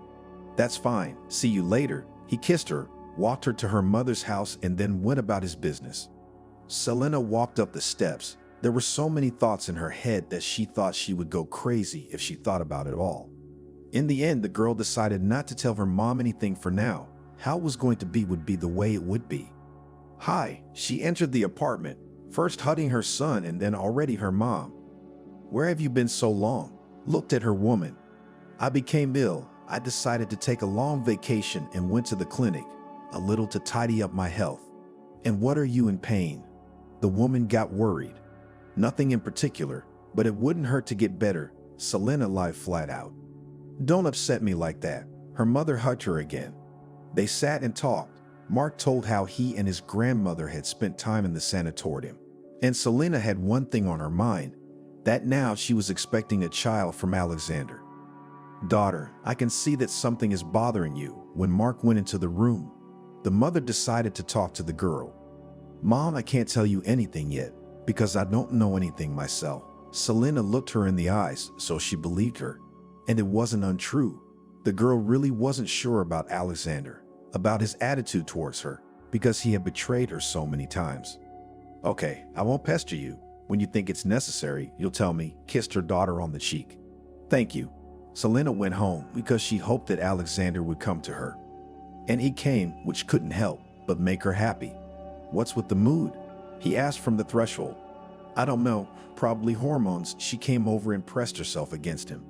It's going to be okay, he hugged her, and now Selena felt as if he would never leave her side because of the pregnancy. I know. They stood like that in the hallway. The next day he went to work. Selena has to work too, but the condition was such that she just couldn't do anything. Hello, she called her boss. I'll stay home today. I feel really bad. She understood that she had just finished her vacation, but she couldn't do anything in that condition either. She stayed home. She stayed in bed practically the whole day. At some point, she had to call the doctor to ask why things were like this and what to do. "Selena, is everything all right?" Alexander called her back immediately. "Yes, how did you know?" She was surprised. "You forgot that Jacob is my friend. He was on his way to see her." "Right," she remembered. "I'll be there in a minute." He stopped talking to her. "Okay," the girl said simply already. Alexander arrived. He was so caring, doing everything for his girl. She immediately felt better as she snuggled up to him, fell asleep. From then on, Alexander was home or just around her as often and as long as possible. It was pleasing. One evening they were sitting at home. Selena was stirring sugar in a mug. "Alexander, are we going to live like this?" She asked him without raising her eyes. "Don't you get it?" He got nervous. "What is not clear here? I want to be your wife." She did not hide anything. "Let's wait until the baby is born, and then we will celebrate." He took her hand, pulled her, and pressed her to him. "Okay," she always agreed with him. When a few months passed, Mark noticed that his mother had gotten better. Now it was impossible to hide from anyone that she was expecting a child. "Honey, when did you want to tell me about this?" Her mom came to visit her. Selena became nervous that at any moment Alexander could come, and she did not want her and her mom to meet. "And let's go to your place, we'll talk, or just take a walk." The girl began to dress. Good was not against the mother. They went outside, walked, talked, but Selena never said anything to her mother.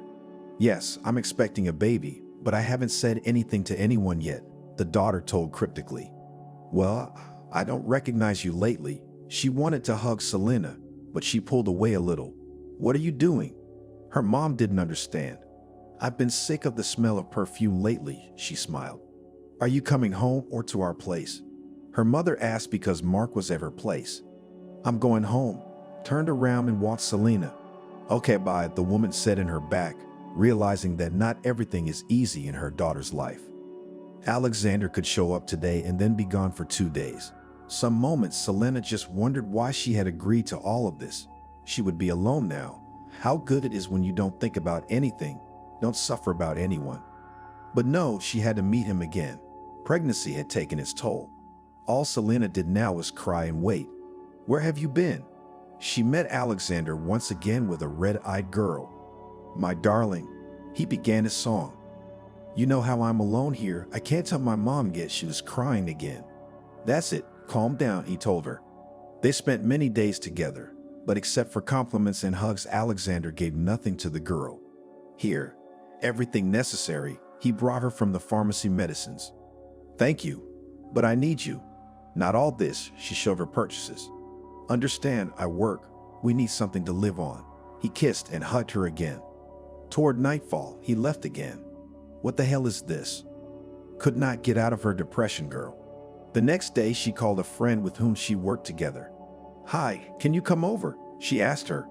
"Yeah, what's wrong?" She got curious. "Come, I'll tell you everything." Selena finally decided. Her friend was at her place in the evening. They sat in the room. The girl was shocked to see Selena's belly. "So you'll be on maternity leave soon," she said. "Yeah, no one at work knows yet. I'm hiding it as best I can," she said. "Yes, friend, and I thought you were on a roll," smiled the colleague. I do not know why I went to all this," cried Selena, and then told her friend what and how she had happened.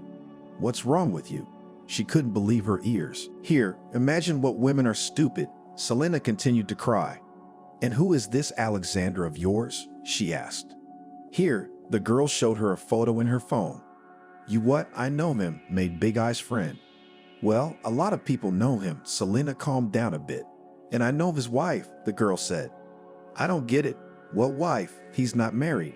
It was Selena's turn to be surprised. "How come?" "She works in a kindergarten," said the colleague. "No way," cried the girl even more. At that moment, the doors opened. Alexander appeared in the apartment. "Hi, Alexander," stood up the guest to leave the apartment. By doing so, she let him know that she knew him. "Hello." He turned pale, walked into the room. "Stop crying. You could hurt the baby," he told Selena. "Why did you do all this?" She didn't understand. "I love you." He wanted to approach her. Until you get divorced, don't even think about it. She put her hands out in front of her. What are you listening to her? It's not enough what gossip is going around the city. Alexander tried to justify himself. What do you want to tell me that she just deceived me? Why should she? Cried, and could not understand how Alexander could do that to her. She thought that since they had been together since childhood, he loved her with a sincere love. How many times he had asked her to forgive him, and how could she believe it all? And why would she have a baby now if he wasn't around? How to tell her mother about all this? Many thoughts were in the girl's mind. Selena, he approached her. No, I told you. Until you go see your wife, you can't even come near my house, she told him. What am I supposed to tell her? Alexander started talking to her differently. How is that what? Tell her the whole truth, that you have a woman, that she is expecting a child from you, and most importantly, divorce. Through sobs she spoke. Selena. He looked at her and didn't say anything else. What? She wasn't ready to back down anywhere right now. Okay, come on by. I'll be right there. He walked out the apartment door. Selena stood in the hallway, only hearing the door of the entryway slam. She dialed her mom's number. Yes, daughter. Why are you so late? She was surprised. Mom? I need to talk to you. Finally got up the courage to tell her mother. Okay, come. She got excited because it was not often that her daughter shared with her. When Selena came and told all this to her mother, she found nothing better than to advise her to get acquainted with Alexander's wife herself. And what? How do you imagine it? I just come to her. So what? Selena was curious and incomprehensible. It had never happened in her life. Well, how is that what? First of all, your stomach goes to your forehead. And secondly, you have been in love and know each other for so long. The mother was in shock at what her daughter is doing. Although not a little girl, there is a head on her shoulders. Why, maybe listen to you and really go? At this point, Selena even smiled because she imagined the eyes of a woman who just like her trusted Alexander. Go and talk. And suddenly he really is nothing, this man, and you cry because of him. You'll have a baby. We'll raise it. We'll grow up. You're not as old as you say. Mom came over and hugged Selena. Thank you for your support, she told her. She hadn't slept half the night tonight because she was thinking about how and what she would say to the one her loved one was living with. At the same moment, she grinned. No matter how many wrongs he had brought her, she still thought about him, even in her head, that he was her favorite. But that wasn't important right now. It was important was different. The next day, from the very morning, Selena did not put off an alarm box, got dressed and went exactly to the kindergarten where Alice's wife Alexander worked. Naturally, neither to him nor to anyone else she said anything. Hello, Selena entered the kindergarten. When asked who she wanted, she said, but we can't call her now. The workday has already started. She's with the children. Some woman spoke to her. Okay, I'll go to the group then. Celine had nothing to lose. The one she was talking to now rushed after her. At the noise, other teachers ran out. Also the music teacher, the speech therapist came too. And when Selena entered the group where Alice works, there were already quite a few adults there. Hello, Alice, a pregnant girl said to her. She unbuttoned her coat on purpose so that her big belly could be seen better. Hello, Selena, she replied, and her colleagues tensed up. And what, you think he'll stay with you? We've been together for so long. I'm expecting a child from him. Soon it will be born. Selena began to tell her directly into her eyes. My dear, you are such a fool, grinned Alice. At this moment, all the colleagues were shocked that the wife did not react in any way to the fact that her husband had a mistress. Why did I become a fool? The girl did not understand anything. She looked at those present with confusion. Don't you know whose child it is? Alice asked a strange question. Of course I know mine, answered her interlocutor. Everyone else stood there silent and just shocked at what they were hearing here now. No, it's my child, mine and Alexandra's. We've been looking for a surrogate mother for a long time, but it's expensive, and no one agreed in our city. And then you came along. Alexander offered me a plan. I didn't refuse. The embryo was being prepared, so they planted it in you. Alice explained to her. What are you talking about? I signed all the documents for IVF. Selena shouted loudly. No, you signed the papers that you agreed to become a surrogate mother. Naturally, we'll pay you the money, but you have to give up the baby. Alice was as calm as a boa constrictor, which made everyone around her terrified. I won't give it to you. It's my baby. Selena screamed at her. They tried to calm her down, but she was already in such a state that she couldn't see anyone or anything. She ran down the stairs and out into the street. She needed to get home right away because anything could happen to her in this state.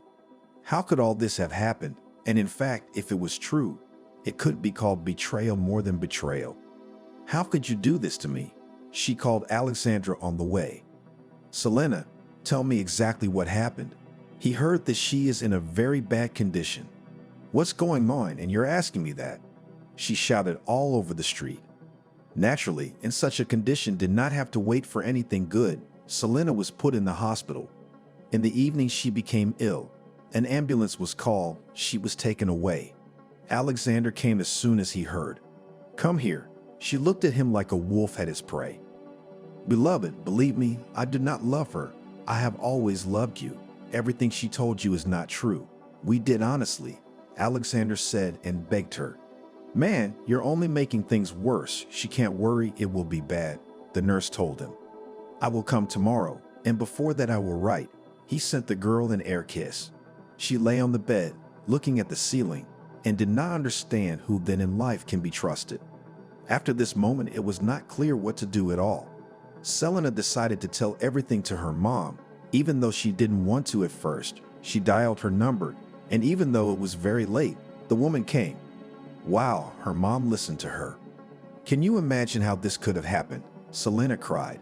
And I told you years ago that he would ruin your life, cried the mother along with her daughter. Don't. Now Selena tried to calm her down. At that moment there was a prickling at the bottom of her stomach. Ouch. Grabbed the girl for him. What? Did not understand the woman. I do not know, raised her eyes full of horror at her mother. Then she got up and ran into the corridor, called the doctor. Everyone immediately fussed, ran. The woman was put out into the corridor. Call Alexander. She heard her daughter ask her to do so.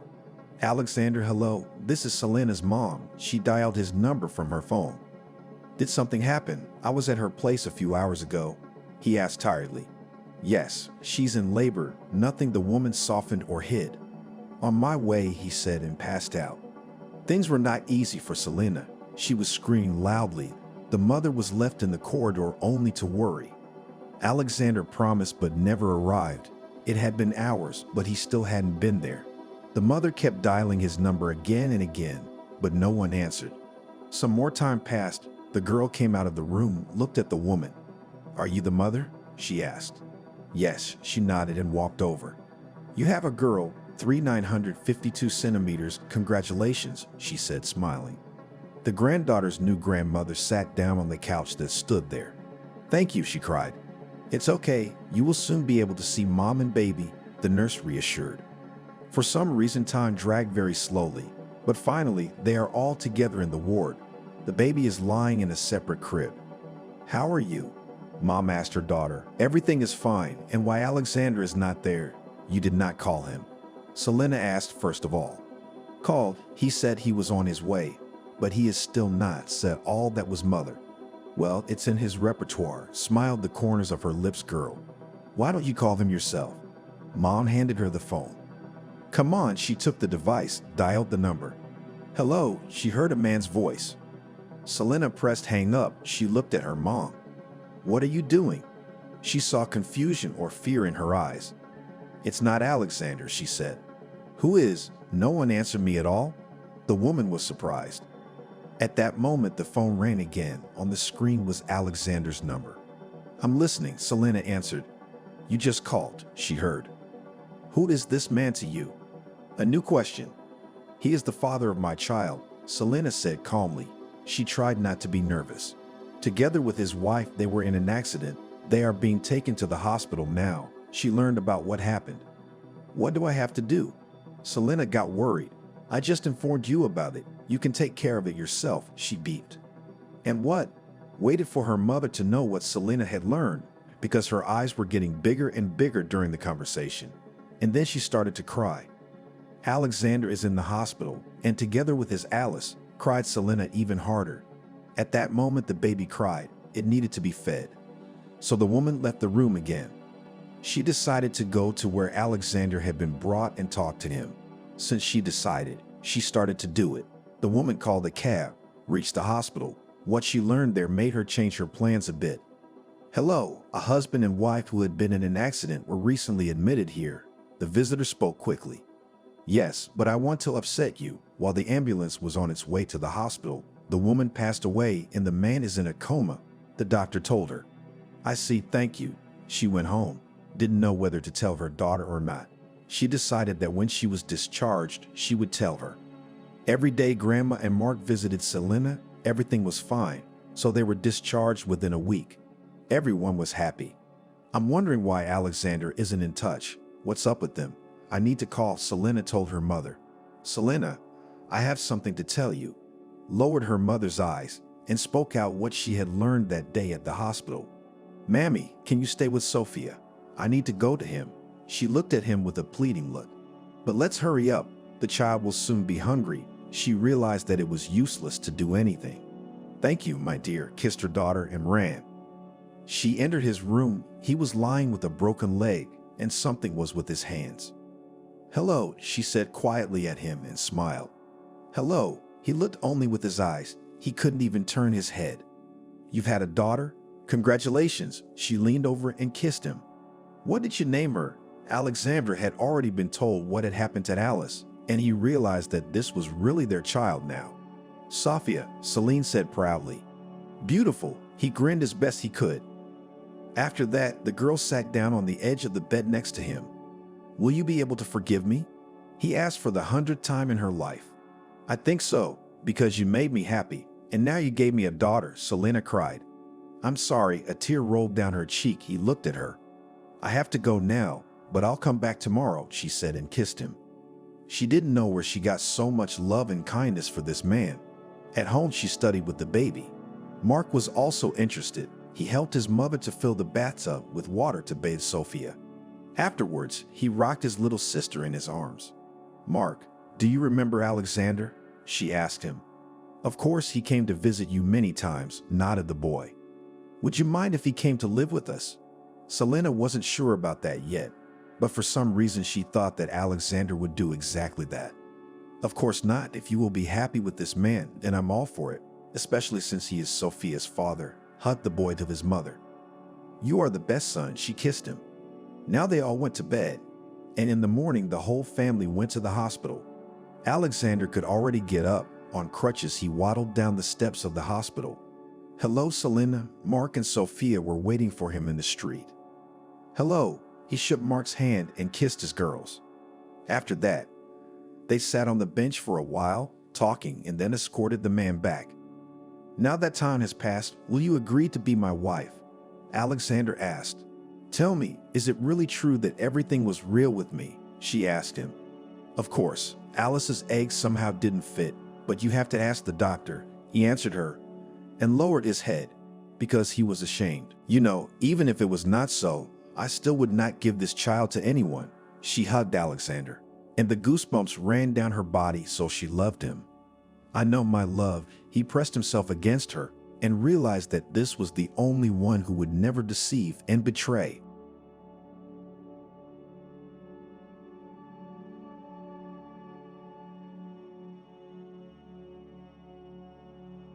How long can you sit on my neck? Husband freaked out. Why did she do it in the first place? I don't know. She wasn't old. She wasn't exactly a hag. Another thing is that he, her spoiled, crazy husband, needed a young one. The concept of young for Tom was clear. If a girl did not marry before 21 years old, then she is too old and something wrong with her. Don't ask me why 21st century medieval attitudes. It happens. And Kelly, 36, is a childless grandmother. It's like Tom's forgotten the time when he thought of his wife as his greatest treasure. Spoiled her, bought her everything she wanted, not even for her, but for him, dragging her around the country from job to job. And then she became a suitcase without a handle. It happened without either of them noticing. She was 18 when they got married. He was 10 years older. She was pretty, in the style of actresses of the 50s, short stature, delicate face, big eyes. He's the most ordinary. You wouldn't immediately remember what he looked like unless they said his name. It seemed to Kelly that Tom had not just fallen in love with her, but clung to her like a tick. He couldn't let anyone else have her. After walking her home in the evening, he wouldn't dare leave the entrance for another hour or two until he saw the lights go out and the windows darken. Surely he was afraid that before Kelly went to bed, someone else might come in and take her away. There was no question about the seriousness of his intentions. He'd proposed to her within a week of meeting her. Tom cared less about the wedding itself, the restaurant, the guests, the honeymoon. Can we do it with or without him? All he cared about was getting married and taking Kelly with him. In the meantime, Tom had quit his job again and was moving up north. Kelly's father kept silent, only sighed, resigned to his fate. And her mother cried she didn't want her only daughter to go so far away. Kelly herself had no time to think about it. Registry office on a weekday, without any celebration. Some hastily organized home parties, and now the train. A rainy evening, and the carriage slowly begins to sail away from the platform. There in the new place, Tom rented a flat, waiting for the time when they would have their own. No carriages, dormitories, or the like that his new mates were content with. It wasn't so much that he was chasing comfort as he wanted to keep Kelly away from any encounters, even casual ones. She was to sit in that 9th floor flat like Rapunzel in the tower, seeing no one but her husband. When Tom was free, they'd go on nature trips. Kelly appreciated the beauty of the north, those pewter, brass, silver colors of the short summer, the still water mesmerizing. The rest of the time she was entertained by books. She'd signed up at the library. And serials, those endless ones where at the beginning of the series the characters start making themselves coffee and then finish the cup at the end. Serials that you could do all your housework to. Tom was a blob of energy, and that's what he took the others by. Charming seemed not at the expense of appearance or intelligence, but because of this vitality, which many lack. In certain cases, if there was no one brighter, he could become the soul of the company. He was always and everywhere regarded by his superiors as indispensable. He really was a jack of all trades.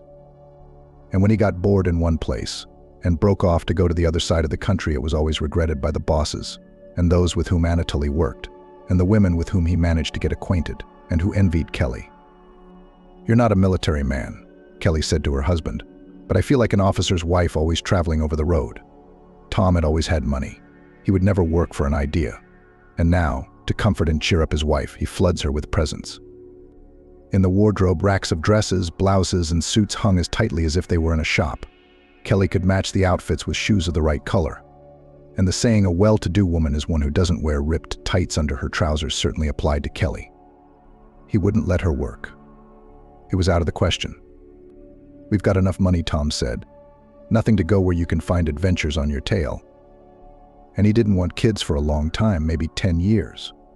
Whether it was the settled, beautiful home life with quiet evenings, cleanliness and freedom to dispose of his time that was more precious to him, or whether he was subconsciously afraid that he would be jealous of Kelly, even of a child. When they finally settled down in a large regional city, their own flat was bought. Tom became a small boss. It turned out that Kelly could not get pregnant and give birth in any way. But this was not the main reason why her husband's attitude to her changed. She simply remained as she was, pretty, but no longer young. But young, quiet, not entering into arguments, and so predictable. He'd had enough of the bland. What did he want? The first time he said it was an accident. It wasn't worth mentioning. He forgot it immediately. "You're sitting on my neck." Kelly threw her head back. That phrase clawed at her heart. Those words, casually dropped, are always the most sincere. Tom didn't pursue the subject. He was still putting together the wardrobe she'd bought, but his face was absent. In his thoughts, he lived somewhere else.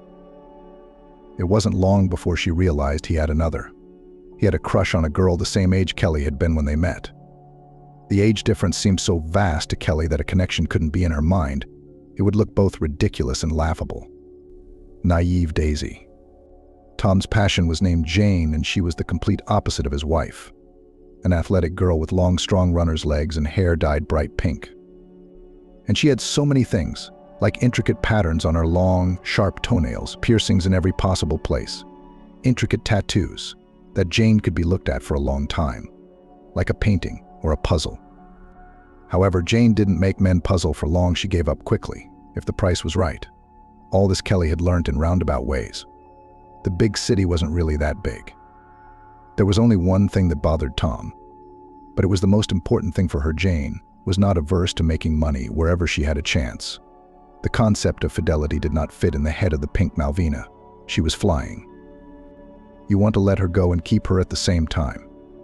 To let her go, so as not to suffer and not to be tormented by jealousy, to keep her, because without her, no way. Without Malvina, life seemed long, empty and boring, like a gray canvas that stretches to the horizon. His wife became annoying, because she was that very cloth-smooth, predictable, without a single bump. You could walk on it with your eyes closed and never stumble. Tom was tired even of Kelly's cuteness, which was beginning to show. If there was a reason to fight, a thunderstorm broke out. A consonant word for a tiff, they'd break everything that could be broken, from dishes to relationships. Maybe he'd feel better. But Kelly didn't go for the provocation. She stood over the cooker, slow-cooking borscht sacred. The smell of meat, garlic, parsley, and satiety. If satiety can have an odor. Even if you swear you eat such borscht and you feel happy. Tom overcame himself and decided to hurry things up. He had a wide circle of acquaintances, including a pimp. No, not the film boy who arrives in a nice car to herd girls on the red light street. Michael was a subtle personality. Either a pimp or a procurer. He could order a girl, a boy, a waistcoat to cry into all night. Michael was also a pro. He could unmistakably determine who was worth what, and who to offer whom. Sometimes he did things that were completely unexpected, but he was never wrong. He knew that this young blonde, with the appearance of a model, can get sick of his partner in an evening. But that woman over there, which seems to be nothing special, will be carried in his arms for a long time. Tom saw Michael several times a year in companies of a certain kind, and always by chance. The next meeting was just as casual, but suddenly Tom had a thought that struck him as brilliant. Maybe he'd just had too much to drink. "Listen, can't you put my wife on the case?" he said. Michael had seen a lot of things in his life, perhaps too much, but here he was dumbfounded. Yes, among his clientele were married women who sometimes wanted a thrill and who would not mind going left. Almost all of them wanted their cheating to remain a secret, except for one totally promiscuous couple who were looking for another equally promiscuous couple. Michael tried to advise the casual acquaintance to go wake up, but the same life experience told him that it would be a good idea to look at this spouse with his own eyes. You never know. They made an appointment. Tom didn't tell Kelly who Michael was. Maybe she wouldn't be right for him, and then they'd have to say goodbye to the tempting idea. He couldn't just leave Kelly at the railway station on a corner somewhere to find her own clients. It would be easier to just kick her out. Divorce her. Michael came to visit, as if he were just an acquaintance. Kelly served the men coffee. She baked a pie with apples and set the table, moving, as always, silently and without uttering unnecessary words. She tried not to interfere with the conversation, present but not involved and not noticing that Michael was watching her. Tom also cast glances at his wife, but not satisfied. Kelly had not dressed up as he had asked. She remained in a simple homemade dress, blue with a ruffle, her hair gathered in a ponytail. She was an actress. Now she was a Ryazan woman. Who needs such a woman? Every man's got one of those. Michael didn't stay long. Tom went out to escort him up the stairs. He was sure that Michael would reject the goods, but he said vaguely, "We'll see." And that was the end of it. 3 weeks later, he called out of the blue and asked Tom for Kelly's phone number. "What do you want?" Tom became wary. Michael was silent for a few moments. "I don't understand what this shifty man wants in the end. To compete with him, to sell his wife himself. Flag in hand and a steamroller to go with it." But Michael indeed had an extraordinary case. So he clarified. "I think your Kelly would be good for one person, for a conversation." "What do you mean, a conversation?" "He has circumstances. I won't go into details, none of your business, sorry, but this man will be at the restaurant late tonight. He'll be drinking a lot, and he'll probably want someone to be there for him. You listen to what he says, or just keep silent with him. I answer with my head, no one will hurt your wife." "Huh?" Tom's got it. "Then Kelly's fine. When it comes to keeping quiet, she's the best. So give me her phone number, dummy. Because you and I are getting a film, the groom agrees, the relatives agree, and the bride has to be persuaded." In relations with women, if it was necessary, Michael knew how not to press, but to achieve his goal by persuasion found the way to the heart.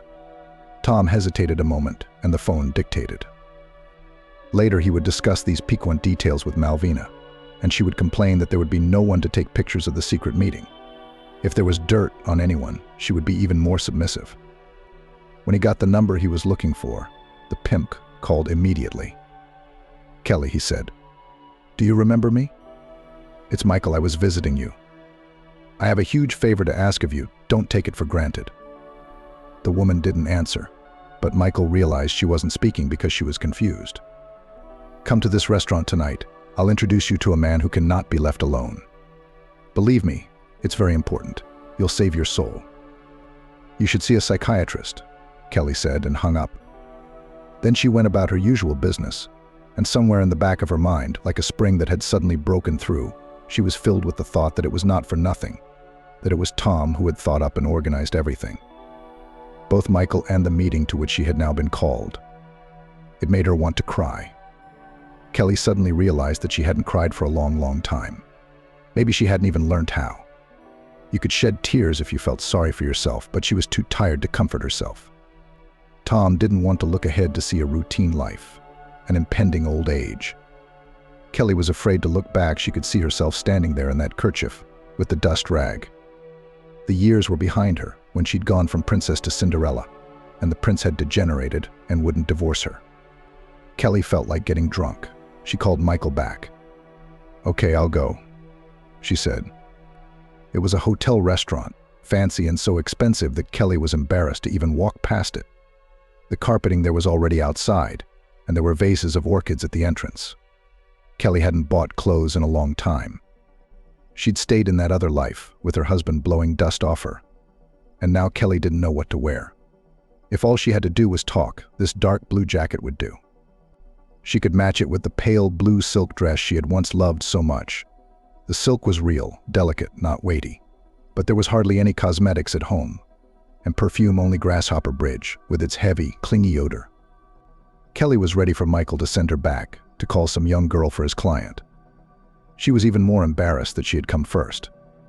She walked around the entrance for a while, hesitant to stop lest she be chased away. There must be someone like a doorman. He'd be out in a minute. "Why are you standing here? You can't linger here." A black car pulled up. Very inconspicuous, Michael the pimp didn't like too much attention. He got out with the businesslike look of a man who comes to this hotel almost every day. He recognized Kelly immediately. He nodded, didn't say anything about her appearance, but as if he was grateful that she had agreed to this venture at all, and was standing here in person, not late. He took her politely under the elbow, and they went inside. The restaurant was in a semi-basement. Kelly was far from all that. She was much more comfortable with unsophisticated dumplings and pie shops. She would have felt out of place, even if she'd just come here with friends. Now she was tense, looking around, even though she didn't know who was waiting for her. Michael knew. The dim lights, the heavy wooden tables, the bar. For some reason it all reminded Kelly of an old sailing ship, a caravel being carried along by the waves of life. Michael took Kelly to the corner farthest from the entrance, the one with the least light. Here sat the man they needed, or who needed them. A dark-haired, middle-aged man with a thin, nervous face. Kelly noticed there was a hat lying next to him. Who wore hats nowadays? The glass of wine was almost finished. Miss Kelly introduced Michael's companion, and Kelly threw him a surprised look. How did he know her middle name? "She'll sit with you as long as you want." Michael understood, but he didn't answer her question. "He'll give the name himself if he wants to. Well, I'll leave you to it." The man nodded carelessly. He was immersed in his own thoughts. Another similar nod to Kelly for her to sit down.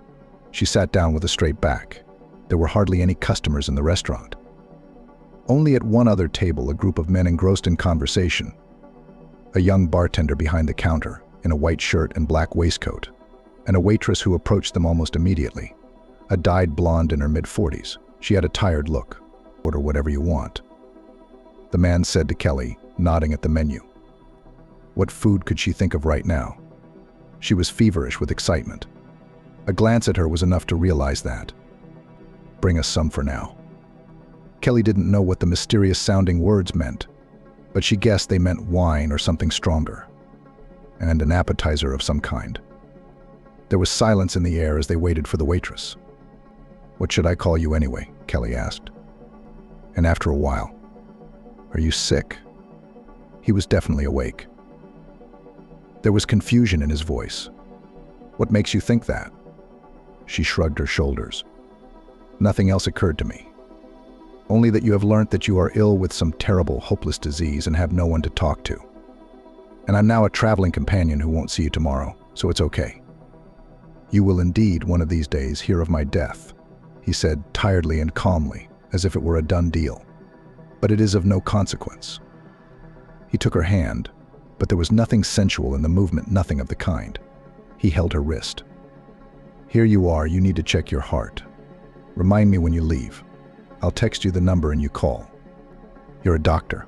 She suddenly remembered him. Yes, he was a doctor, a very famous one. The kind of doctor they always say was from God, from God. She remembered his name, James, but his middle name was lost somewhere. Then I realized. "What do you want to put your hands on yourself?" "Others will do it for me." "But how? Are you being threatened?" She didn't understand. Maybe some crazy patients he didn't cure. You can't save everyone. But if you know, why don't you leave? Why don't you run away from them? They'll get you everywhere. There's nothing you can do about it. But I can still live today. There was a momentary flash of rage in his voice. Exactly. He tried to argue with fate for a moment. The waitress brought the wine. James signaled for her to leave. She came back with another tray, set out the plates of appetizers, and finally left them alone. "What do they want with you?" Kelly asked. "What for anyway?" He was silent for a moment, then said, as if he hadn't heard her, as if he were talking to himself, "I've had quite a lot of time, after all. Life could have been shorter and much more precious, so there's not much to repent or regret. But behind it all was a little boy who was desperately scared. And Kelly realized that. She touched his hand too, but not in the way he had done before. She just covered his hand with hers, letting him know that she felt his fear, and she felt sorry for him. "Do you have anyone?" Kelly asked, and anticipating that he wouldn't understand her question or would misunderstand it, she clarified, "My mom, my sister, someone in the family. Can't you go to them?" He shook his head. "I have relatives, but they are far away in Siberia. We haven't been in touch for a long time. It's just that life has separated us. But I wouldn't go to them anyway. You can't set them up." She took a few sips of this insanely expensive wine, which didn't seem to taste like anything special, but it made her head swim gently. And despite the oddly tragic note of the conversation, a sense of flight and recklessness came. "It's a good thing you have someone at all," she said. "I miss it all so much now, my childhood, my grandmother, whom I would hug now, her old house. It's a former merchant's house. It had such thick walls, such wide windowsills, and many, many geraniums. I even remember the feeling of it sitting on the windowsill, knees tucked up, a ray of sunlight falling on your face so that you squeeze your eyes shut, and the smell of geraniums. Everything was so safe and solid then, and it seemed like it would always be that way." Kelly noticed that the memories of his childhood seemed to bring him out of his stupor from the world where he was now. James was distracted, herself, in her most difficult, infinitely difficult moments. It had been a lifesaver. Thinking back to the distant years was like diving to great depths. Everything appears a little unreal, a little blurred. It makes my ears pop, but the rest of what I want to think about ceases to exist. So they sat there, reminiscing about their childhood, each of them his own. It didn't matter how interesting and coherent the story turned out to be. What mattered was that you wrap yourself in that memory like a warm blanket. James was talking about a stream that ran through the park in their town, which went into a mysterious black pipe to make films, that's all, and then flowed into a pond, where in summer the boys caught small fish, the size of a little finger, and in winter they skated. And you could clear the snow with a mitten, look through the ice, as if into an aquarium at the algae, at the green beads of cassava, at the still frog, which also looked at you eye to eye. "Come on, I'll walk you back to your room," Kelly said at last. The hour was such that it was time for the restaurant to close as well. She could sense from herself that it would be hard for her to stand on her feet. And how would he feel? He'd started drinking before she got there. But if they leaned on each other, they'd make it. He remembered his number was 211. But when they stopped in front of the door, he gave the key to Kelly, not sure he could get into the keyhole. There were mirrors and orchids in here too. Orchid pots were everywhere in this hotel, and there was glass and metal all around, also shiny, cold, reflecting you 1,333 times. James put his arm around Kelly and stood, swaying slightly. She was precisely the one person he was related to that was so hard for him to tear himself away from. An inexplicable feeling came over her as she pressed herself against his chest. They just stood there, neither moving. And still, just yesterday, Kelly wouldn't have imagined for herself that such a thing was possible. She was reminded of the boy Ben she'd known since she was a little girl. He lived in their backyard. Only she'd been very young then, about 4 or 5 years old, and he was already graduating from high school. A handsome red-haired boy, her first love, which she hid from everyone, even from her mom. Then they saw each other many years later. He became a helicopter pilot, went to Afghanistan, fought in battles, got married. His Mia was a very sick person, a severe diabetic, and everything was repeatedly complicated by her carelessness. She could forget to give an injection on time, and he trembled when he rushed home after work. What would he catch? Would everything be safe there? He didn't look like his old self anymore, heavy, gray-haired. But Kelly had a wonderful feeling every time she found herself in his company. The cliched expression, like being behind a stone wall, was the most accurate. Protection, calmness, confidence in her own safety, and the fact that he would not let anything bad happen would shield her from everything. Of course, they remembered each other, talked about their childhood. And Kelly admitted to no one that she often envied Mia's diabetes. And now James was the second one to come her way. It couldn't be explained in words. He was in some desperate bind from which he saw no hope of getting out, and she was beside him, feeling the peace she'd only had as a child, and she couldn't find the strength to pull away, to say goodbye, to walk away. It was the one moment of her life that if you didn't appreciate, if you didn't give up everything else for it, you'd always regret missing. Kelly closed her eyes and took a short, convulsive breath. In the morning, she started to hurriedly pack, but he told her, "Kelly, sit down." His tone was different now, as if the momentary weakness he had allowed himself yesterday had passed. Now he spoke to her as an elder, as one to be obeyed. "What I'm going to tell you now, you must listen calmly." Kelly sat down. She didn't look at James, averting her eyes. This night felt like it had been stolen from her. She didn't feel worthy of this man. What had Tom insinuated to her over the past few years aged, faded, bland, unwanted? There's no such thing as an unattractive woman. There's no such thing as too little vodka. Well, last night's wine had been enough to make her pass for a sensual beauty. But it's daytime, sunshine in her wrinkled, unmade face. "I'll give you some money," James said. And before she could take offense and resent that it was payment for the night, he continued. "You're going to have to change your life very soon. You're going to have to do it. Believe me, I know. If I turn out to be wrong, you can toss that money in the Mississippi, give it to charity. But I'm giving it to you now so that when the time comes, you can walk away and start over. Do you understand me?" She didn't realize how much money he was talking about until he opened her purse and dropped in 3 wads of $5,000 banknotes in a banker's girdle. Kelly gasped, "Are you crazy? I'm not taking it for anything." "Luba, I don't need that money anymore," he said, separating each word from the other. "That's what I wanted somewhere in some fund. You can do it for me later." But she was so shocked by what was happening that she let the words pass her ears. "Will you give me your phone number?" she asked as she walked away, resigned to the weight of her purse. "Sure," he dictated the number. "Have you calmed down?" His face didn't flinch. "Yes." "Will I see you again?" He pulled her to him again and stroked her hair for a long time. And now she was sure that even if they never met again, this bond would remain between them forever. The house was empty, Tom at work, the usual mess that reigned whenever her husband stayed home for even a few hours without her, the dirty dishes in the kitchen. Kelly walked slowly through her flat, as if it were someone else's. Would Tom ask her when he returned if she'd had anything with this stranger from the hotel, or just a conversation, as the pimp had promised? And probably her husband had arranged with the lawyer for some sum of money to be received for her. In the evening, Tom asked no questions. He took the lid off the pot and inhaled the smell of chicken soup with a look of bliss on his face. Pouring himself a deep bowl, still steaming, he sat down and began to eat. Kelly walked out of the kitchen. Another day passed, another. James didn't call her, nor did she call him. But Kelly had no doubt he would make himself known. People like that don't lie, don't dodge, don't disappear, don't sneak out of other people's lives in haste like thieves.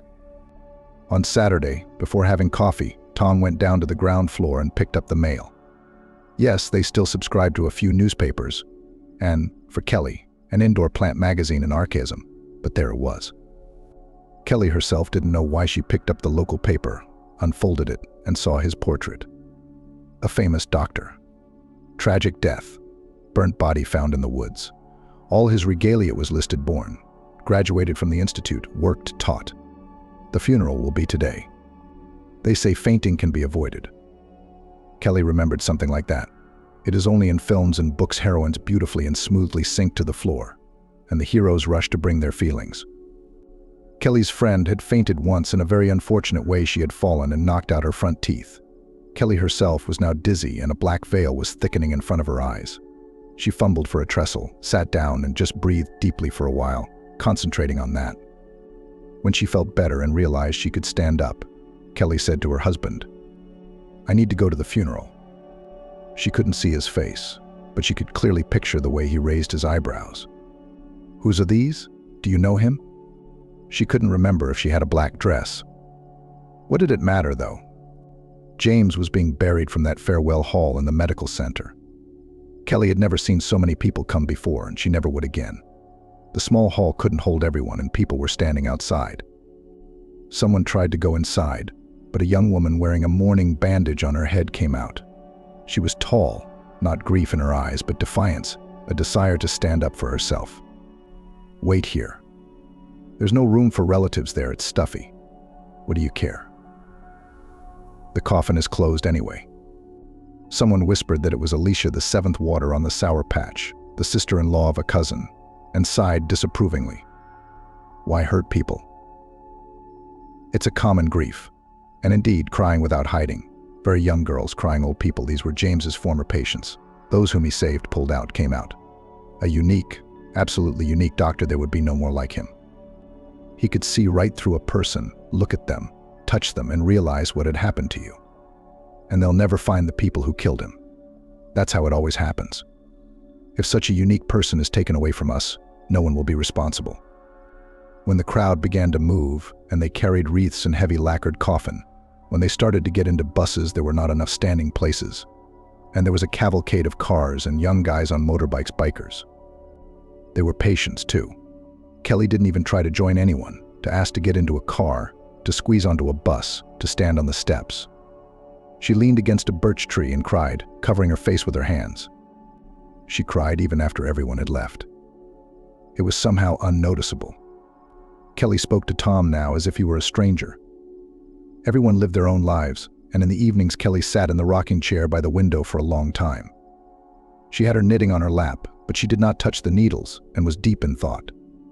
About 3 weeks later, Tom said to her, "I found you another client." Kelly didn't immediately realize what he was saying. She looked at her husband exactly as he said the phrase in a language she didn't know.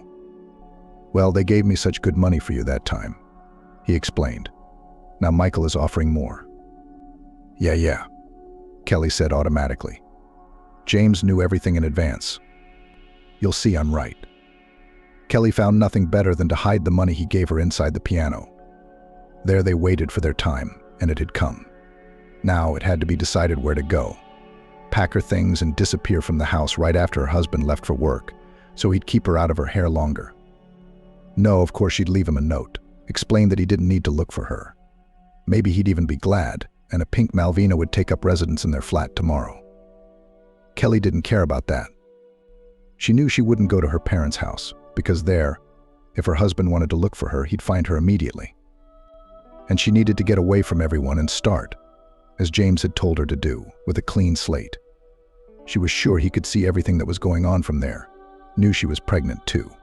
It was a gamble, of course, and with the money that had fallen on her from the sky, or rather had been shoved into her bag, Kelly had bought a modest house in the countryside rather than a luxurious city flat, which would have sufficed for her. She put the rest of the money into an account. She wanted silence, the silence from Voznesensky's poems. I want silence, silence. Are my nerves burned? Silence. So that the shadow of the pine tree, tickling us, shifting, chilling us like a prank, along our backs to the little toes of our feet, of silence. The man who had sold her house was overjoyed. Some years ago, he had built this little house for his old mother, to replace the wooden hut that had promised her. One room, a kitchen and facilities in a small cubbyhole at the end of the corridor. What else do you need to live? But the mother had already turned 95, and even in this house box she could no longer live alone. Her son took her to his house. The house, painted for some reason in the color of sea waves, remained an orphan, for country roads for country dwellers cramped, but Kelly just right. She arrived with only one bag, and at first she was afraid if someone came to the wicket, looking out from behind the curtain, trying to see who needed it. But Tom didn't look for her. He rang once. Kelly's heart snapped when she saw who the call was from, but all he asked was, "You're not coming back?" "No." "Are you paunchy or something?" He guessed. "Not your concern. And the baby's not yours." "Indeed, it's not mine, at least begging with this child, if you're so stupid." "What's it to me?" "That's what I called to say I've changed the locks in the flat, so I can't come and take out whatever you want. And Jane's home most of the day." Anyone else would have wished Jane would choke on other people's stuff. But Kelly was too quiet. All she said was, "We've been together so many years, and you don't know me that well." She was settling into the village. Any walk turned into a long journey. You have to go to the shop, put an hour on it. To the pharmacy, to the post office that's even further. Only the church was close. Almost across the road you could see the domes through the window. The church, by some whim of fate, was the same color as her hut. But it was not a second home for Kelly. The priest was too peculiar. Father Valentine had nothing in common with that legendary Valentine of love. Soon Kelly began to suspect that the priest had been exiled to such a remote village for his brashness. He considered himself to be the first authority for everyone. He criticized even his own superiors, going as far as the patriarch and parishioners, at whom he was angry. Could get a nettle on the forehead from the expansive priest. The women who worked in the temple hoped that it was a youthful thing, that it would all pass. The only sin that the priest could admit to with a stiffened heart was that he was a complete stranger to Nestiazatism. His house was the best in the village, and there was room for another church. Still, Kelly came to the services at least once in a while, stood at the door, and as soon as she felt stuffy, hurried out into the fresh air. Luckily for her, the family had a hospital, not a hospital, but a small, cool, almost empty old hospital, where Kelly was monitored so that she didn't have to travel far in a crowded bus to the district center. Gradually, Kelly was drawn into her new existence. She planted her own herbs in the vegetable garden, remembered the names of the local shop assistants. She was already left her favorite buns in Rozhenka when the goods were finished. People on the street greeted her. And yet she was afraid of the nights. In the city, the night is conventional, except that at 2 or 3 o'clock the streets quiet down for a while. The village, on the other hand, was sinking into darkness like the sea. Rare lanterns and lights not in all the houses. The darkness seemed to swamp everything around it. The glowing windows somewhere made one think of a ship standing in the distance, on the roadstead. Anything could happen at night. Kelly was afraid that her labor would start at night too, and the ambulance wouldn't arrive in time.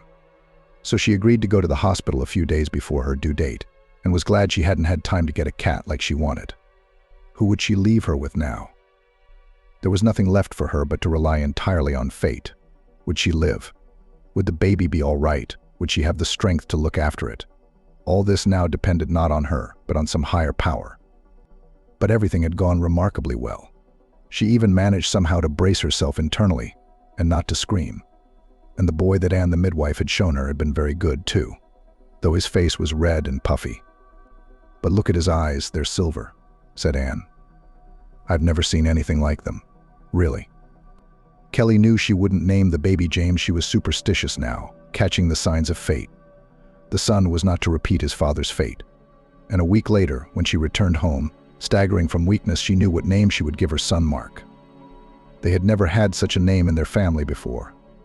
Let everything begin with a clean slate.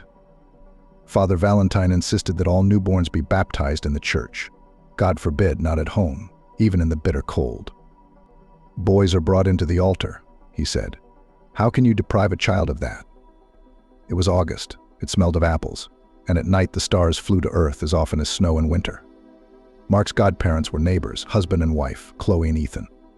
When the boy was brought to the temple, he laughed for the first time. He was lying in Ethan's arms and pulling his hands upwards to where the blue haze of the dome was, and he laughed as if he saw someone he knew and was happy about it. "He sees angels," said the woman who cleaned the temple. There was sadness in her voice.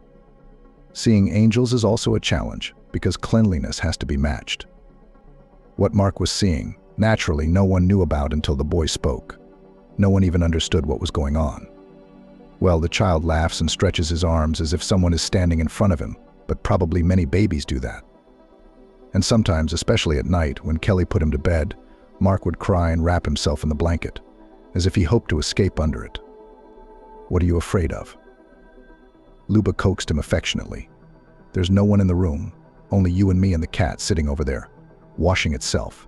The cat that they had been given as a present and crossed themselves over. Probably the neighbors didn't know where to give the litter."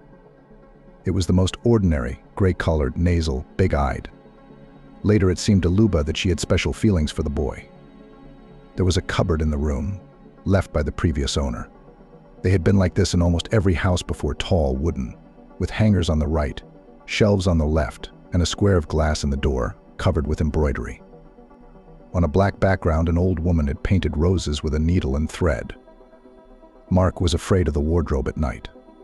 During the day he could climb into it and play there, God knows what he imagined, among the hangers of dresses. He could have a house or a spaceship in there, but when it started to get dark, the first place where that darkness descended was the wardrobe ajar. Mark didn't even dare look in there. And if his gaze did fall there by chance, he withdrew it immediately, as if something terrible lurked there and watched him from there, something better not to be seen face to face. Then the cat would leap to Mark and stare into the darkness herself, staring with cold yellow eyes, as if she were on guard and watching. She knew unmistakably when the boy was worried, when he was having nightmares, and she would slip in and lay on his chest, becoming a shield between him and those he feared. Distracted by her song, she purred surprisingly loudly.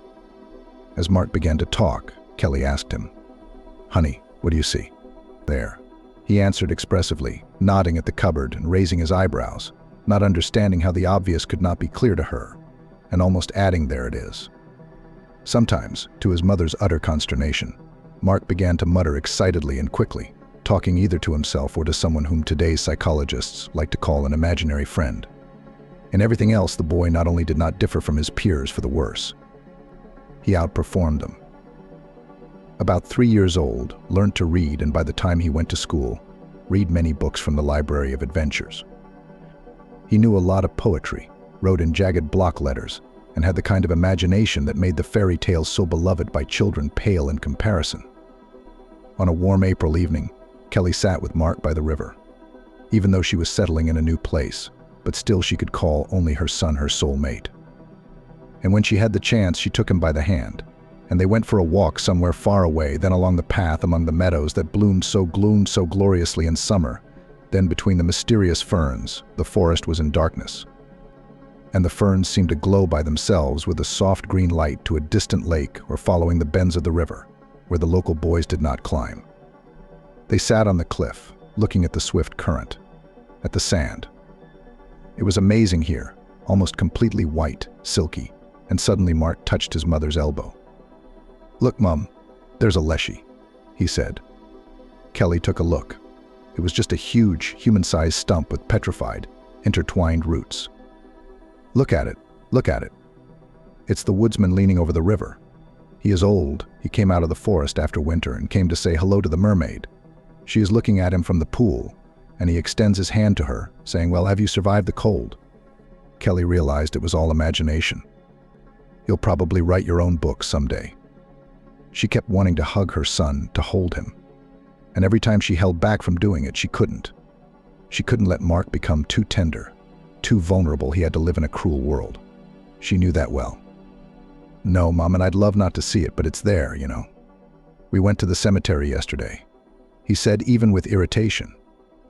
They did go there yesterday, along with an old lady neighbor who had asked him to help clean up a grave.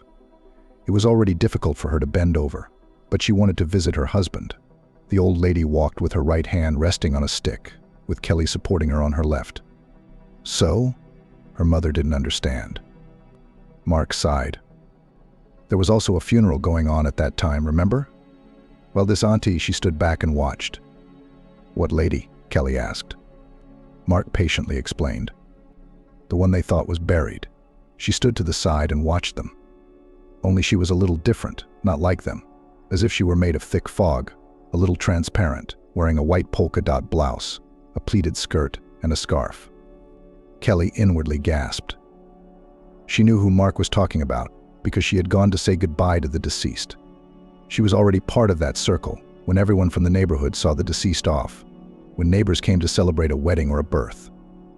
But she hadn't taken Mark with her to the house yesterday, and the only thing he could see in the cemetery was a staked coffin.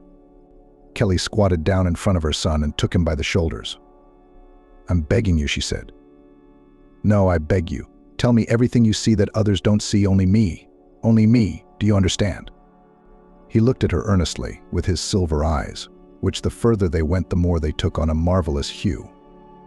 She was not a hypnotist, she could not suggest anything to him, but he could sense from her tone that the matter was serious. Do you understand? She tried to explain to him as an adult. If you like this, left and right will start to tell everyone about the Forresters and ghosts. At first people will think that you're making up everything, that you just think it, and when you grow up a little, you'll be locked up in a madhouse. Where to? Ben? He had this habit of raising his eyebrows. It's a place where they lock you in a room and don't let you see your mum. There are bars on the windows. You sit on a chain like a dog and they feed you from a dog bowl.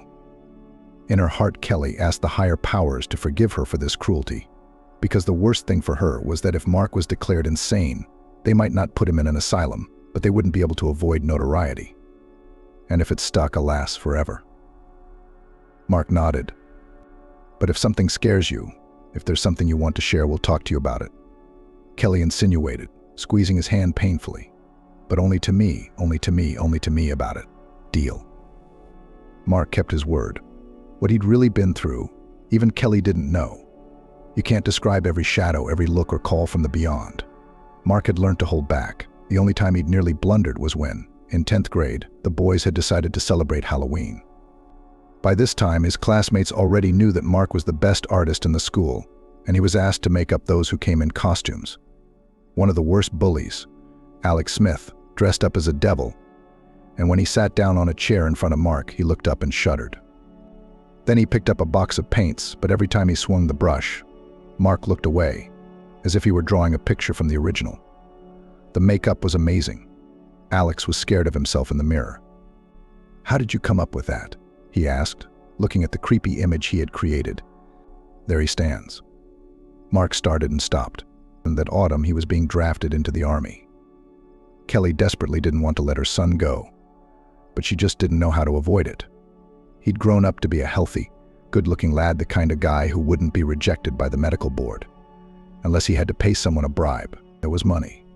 But how to do it all? Kelly agonized. She was embarrassed, ashamed, but she felt more sorry for Mark. No need, Mom. I'll go and come back, said the son. That's what I'm telling you.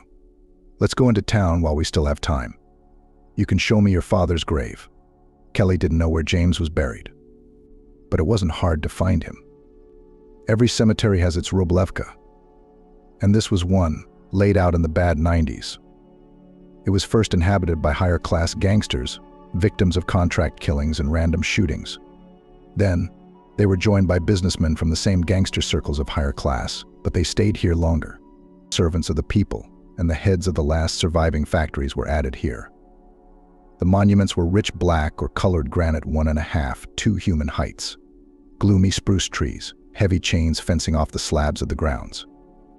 The burials were with reserve, with the expectation for the whole family in the future. But sometimes there were decent men here. James had a simple white marble monument. On his gravestone were surgical gloves and a scalpel, as if he'd just come back from an operation and dropped them without looking. Kelly was grateful to fate that the grave had been found, and so quickly that she could show it to her son. She shifted her gaze from the monument to her son, who was taller than she was. Mark stood and stared, his face growing more and more perplexed. And then he said, "There's no one here." "What do you mean?" "The coffin is empty." Kelly searched for an explanation. She already knew her son wasn't wrong. But there was no way he could be right. "But it's been so long. And there was a big fire. It must have been like a crematorium." Mark only shook his head, but he looked at his mother again and said nothing. They walked towards the exit along the cemetery alley, and golden maple leaves swirled above them. Mark served really well. He wrote letters to his mother, which not only had no complaints, but always a joke, always a light mockery, and Kelly smiled as she read them. But he didn't go back. He found a job in town. And what a job. Kelly fought with her son for almost the first time. "Your father's going to curse me from the dead," she said in tears. He was ahead, above everyone else, a real intellectual, a scientist. He probably could not even imagine that his son would not go to the institute. "Where are you going?" "To the dog shelter, washing bowls and cleaning up faces." "Mum." Mark's voice came through the phone as if his son were there. "At least there's no blackness, none at all, even when they're dying." "Well, you know all dogs go to heaven." The shelter was run by volunteers. There were only 1, 2, or 4 regular workers. Emma, who was considered the owner, was an attractive middle-aged blonde. She had a good voice, and from time to time she organized charity concerts in town. She sang to earn the dogs and cats some bread, or rather chicken carcasses, groats, and dry food. And then there was Mary, who cleaned the small little dogs that sat in separate cages. The cages stood on top of each other, and the whole thing looked like an open multi-story house. Mary kept order and had some veterinary skills. And finally there was Mark, who did all the heavy lifting. He was paid enough for food in a rented flat, a modest 1-bedroom. However, he was not always able to go there at night. 500 tailed souls lived in the shelter, and it often turned out that some of them could not be left unattended even for a few hours. The shelter was enclosed by a high, blank fence. It was located almost outside the city, in an industrial zone. There was no housing here. Still, many people had strong feelings about the shelter. Some people were disturbed by the very fact of its existence. These people demanded the destruction of all the inhabitants of the shelter, and sometimes even threw poison in pieces of meat over the fence. Others brought in dogs and cats that they could not keep for some reason. Sometimes they solved the issue honestly. They paid a fee. Sometimes they tried to drive up quietly, tied the dog at the gate, and left, saying that they would take the poor thing anyway. They wouldn't go anywhere. Just behind the fence there was a hut. It was considered to be Emma's office. But in fact, it served as a servant's quarters for everyone. There were refrigerators with dog food and medicines. Here the weakest puppies lived in boxes, and here the shelter duty officer, most often Mark, slept on the sofa. There was also a large structure that looked like a hangar. Small dogs lived in cages here and cats in a separate room. And in the courtyard there were enclosures close together, one to the other, with 2 big dogs in each enclosure. Morning was the time when it was impossible to sit down. Mark cooked food for the animals on the fire. The shelter had poor amenities. Even light and water were constantly cut off because of debts. If possible, water was stored in large bowls, and almost every day rats drowned in them, which could not be eradicated. Feed the animals, clean the cages, give injections to the sick, take someone to the vet. Time flew by. In the afternoon, volunteers, mostly schoolgirls, would arrive and the lucky dogs would go for a walk with them. Hands were in short supply, and someone would get a chance to get out of their cage once every few months. Every dog and every cat had a hard fate behind them. Mark felt sorry for all of them, but he had a special relationship with Gerda, a sheepdog who came to the shelter last year. Later we learned that the owner had culled the dog because its ears did not stand up in due time. So as a teenager, Gerda found herself on the street. She joined a small pack of stray dogs. Together, in the jungle of the big city, it was easier to survive. She fell in love with the pack. Volunteers found the sheepdog in the winter. She hadn't left her mate for 24 hours. He was hit by a car and was still alive, slowly freezing. They took the dog to the clinic and gave the dogs names. He's Kai, she's Gerda. An emergency collection for treatment was announced, but Kai could not be saved. Gerda stayed at the shelter. Sheepdogs in general pick up everything on the fly, and Gerda eventually started to live out of her enclosure. She was so intelligent that she freely walked around the territory at night, guarding it. During the day she watched out for strangers who came to the shelter, but never once bit anyone. For some reason, She chose Mark out of all of them and stayed near him, and somehow, in between, easily learnt all the commands. And now, when Mark stayed overnight in the shed, he sat on the doorstep, watching the sunset, and Gerda lay at his feet. Maybe some people complained about the stale air around the shelter, too many dogs, no matter how much you cleaned, but Mark breathed easy here. He was used to seeing more than the others, and though he was used to it, he was often uneasy among people.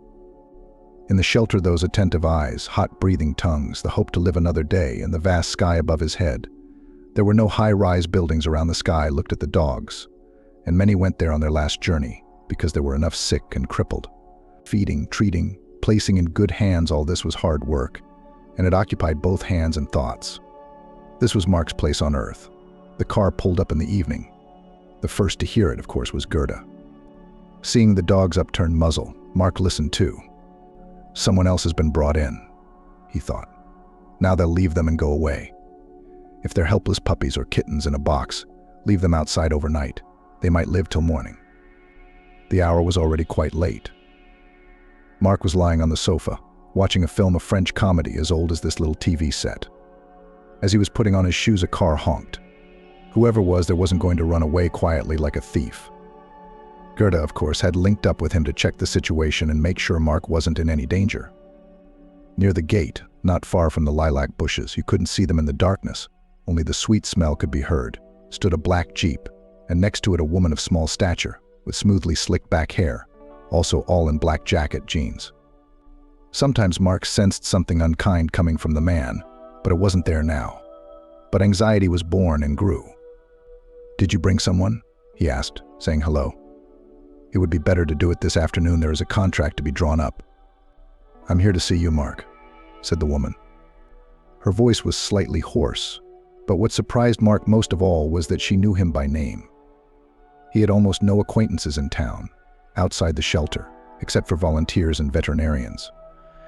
"What did you want from me? Can we talk to you?" He caught the insistence in her voice and hesitated to ask her out.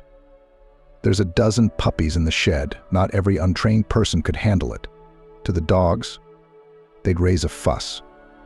"Let's get in the car," the woman said. She didn't switch on the interior lights, and when Mark sat down next to her, he could see her face in profile, lit only by the light of the moon. Gerda remained lying beside the car. "I wanted to offer you a job," said the woman. He was even more confused. "But I'm not going to leave here." She turned towards him. The darkness now completely hid her face, and only her eyes glittered slightly. "Mark, I'm not going to lure you away from the orphanage with tempting conditions. It's more serious than that. My husband and your father were once friends. I'm the only one who knows whose son you are, and God forbid anyone else should find out." She did manage to stun him. "Listen to what I have to say." She touched his hand, her fingers were icy cold. "Your father's death has remained a mystery to the inquiry, hasn't it? He didn't speak of what he'd discovered in the cemetery. He just nodded. The investigators couldn't find out who was involved in James's death. All ends in water. It's a cult, Mark. It's the kind of force that shouldn't be allowed into our lives." The woman introduced herself. Her name was Isabella, and her husband, also now deceased, was Sam. She and James grew up together, went to medical school together. James was truly one of a kind. Such heightened sensitivity multiplied by knowledge. Disease has 1,000 subtle signs that even doctors don't always pay attention to. There's no way to put them all together. James saw, felt, anticipated. I don't remember him being wrong. 01759, my husband didn't have anywhere near that gift, but sometimes he had dreams. And yes, while your father was a surgeon, my husband was a psychiatrist. And so, the woman was silent, whether to cope with her feelings or to choose her words. At first it seemed that all these people, mostly young people, boys and girls, that they were just looking for extreme sports and had gone a little bit far where it was dangerous. They flocked from all over the world, even from Siberia, I think. I learned that later on by crumbs, by drops. The newcomers signed an agreement in blood, of course, that they renounced any faith and would serve only darkness. They met first at the home of one of these sectarians who lived on the outskirts of the city. Then they found a hut in the woods. Rituals, ceremonies, reading books on black magic. You see, Mark, you can't joke about this. Even with the occult aspects aside, It just makes you go crazy fast. And yes, they had sacrifices. They started with pets. And I won't tell you what they did to them. It'll hurt you to hear it. But eventually they got to humans. Firstly, once you joined the sect, you couldn't leave alive. Secondly, it was believed that if a person with a special gift was sacrificed, everyone who participated in the ritual would become stronger. So they searched for such unusual people. And of course they couldn't miss your father. And yes, he knew about it, knew they had sentenced him. So why didn't he go? How many were there? You mean the police? There's about 100 of them today, as far as I know. When you're dealing with fanatics of an idea, especially an idea like this, it's scary. What police? If you're sentenced, tomorrow on the street a random passerby will just stick a shiv in your side. Believe me, there will be a way. My husband took your father's death very hard. He said that the leaders of this sect were mentally ill, that they needed to be treated. There were cases he discouraged kids from going there, discouraged all those who were lured by this black romance. And he paid the price. He was next. He had a gift, too. James told Sam about your mum, so I've been following her life from afar, and I know who you are. And now my daughter's in danger. I think you're the only one who can protect her. Mark was released with great reluctance. It was only when he left unexpectedly and without any clear reason that it became clear how indispensable he was to the orphanage. Mark assured them he wasn't going for long. But he said it out of thin air, and he wasn't sure of anything. If Isabella was a wealthy woman, as he thought, she could hire a professional guard, or even a bodyguard for her daughter. He himself had no skills under his belt other than the army, where Mark had been trained as a signalman and had been allowed to shoot a machine gun once. What Isabella was hoping for was beyond his comprehension. I'll tell you more about it on the spot, she promised and added as a control shot. Please don't refuse, in memory of my father, in memory of their friendship with my husband. And now they were driving this very black Jeep, and looking through the tinted windows was literally seeing the world in black, as if he were deeply depressed. How did your husband die? Mark asked, because it was going to be a long journey and there was something to talk about. Isabella gripped the steering wheel tighter as the tarmac changed to dirt and the car shook. No big deal to anyone. I went to the dacha in early spring with my daughter, with Mia, and went fishing, and then they found him. He was lying face down in the water. We were told he'd suffocated. There was no water in his lungs. It was his heart. But couldn't that have happened? Lots of people have heart attacks. Why do you suspect someone? It's paranoia, isn't it? I'm too afraid for my daughter. Isabella said melancholically. All these years I've been following this sect as far as I can, even if indirectly, even if by word of mouth, but these guys have what they call their own handwriting. Do you understand? They offered both of them, first James, then Sam, to join them. If your dad wanted to, he could have made a career out of it. Imagine when one of their adepts can see through people, diagnose and heal, how cool that would be for them. After he flat out refused, he was warned since he didn't want to be a follower, he would become a victim. And then there was that final warning when he realized that it was serious, and that he was essentially condemned. That's when he met your mother. It's kind of a miracle that you were born, you know? And Sam was ruined by his tongue. He was mocking and openly trying to fight against them. I warned him against it. It was no use. When he left, for a while I thought it was a coincidence too, a tragic accident. Of course these guys wouldn't stop. Sacrifice is a regular ritual. And all those people, victims of fires that happen somewhere in the woods or in old abandoned houses, it's their work. But the other day, traditionally with the onset of the warm season, the family would move to the cottage. This continued even after Sam's death.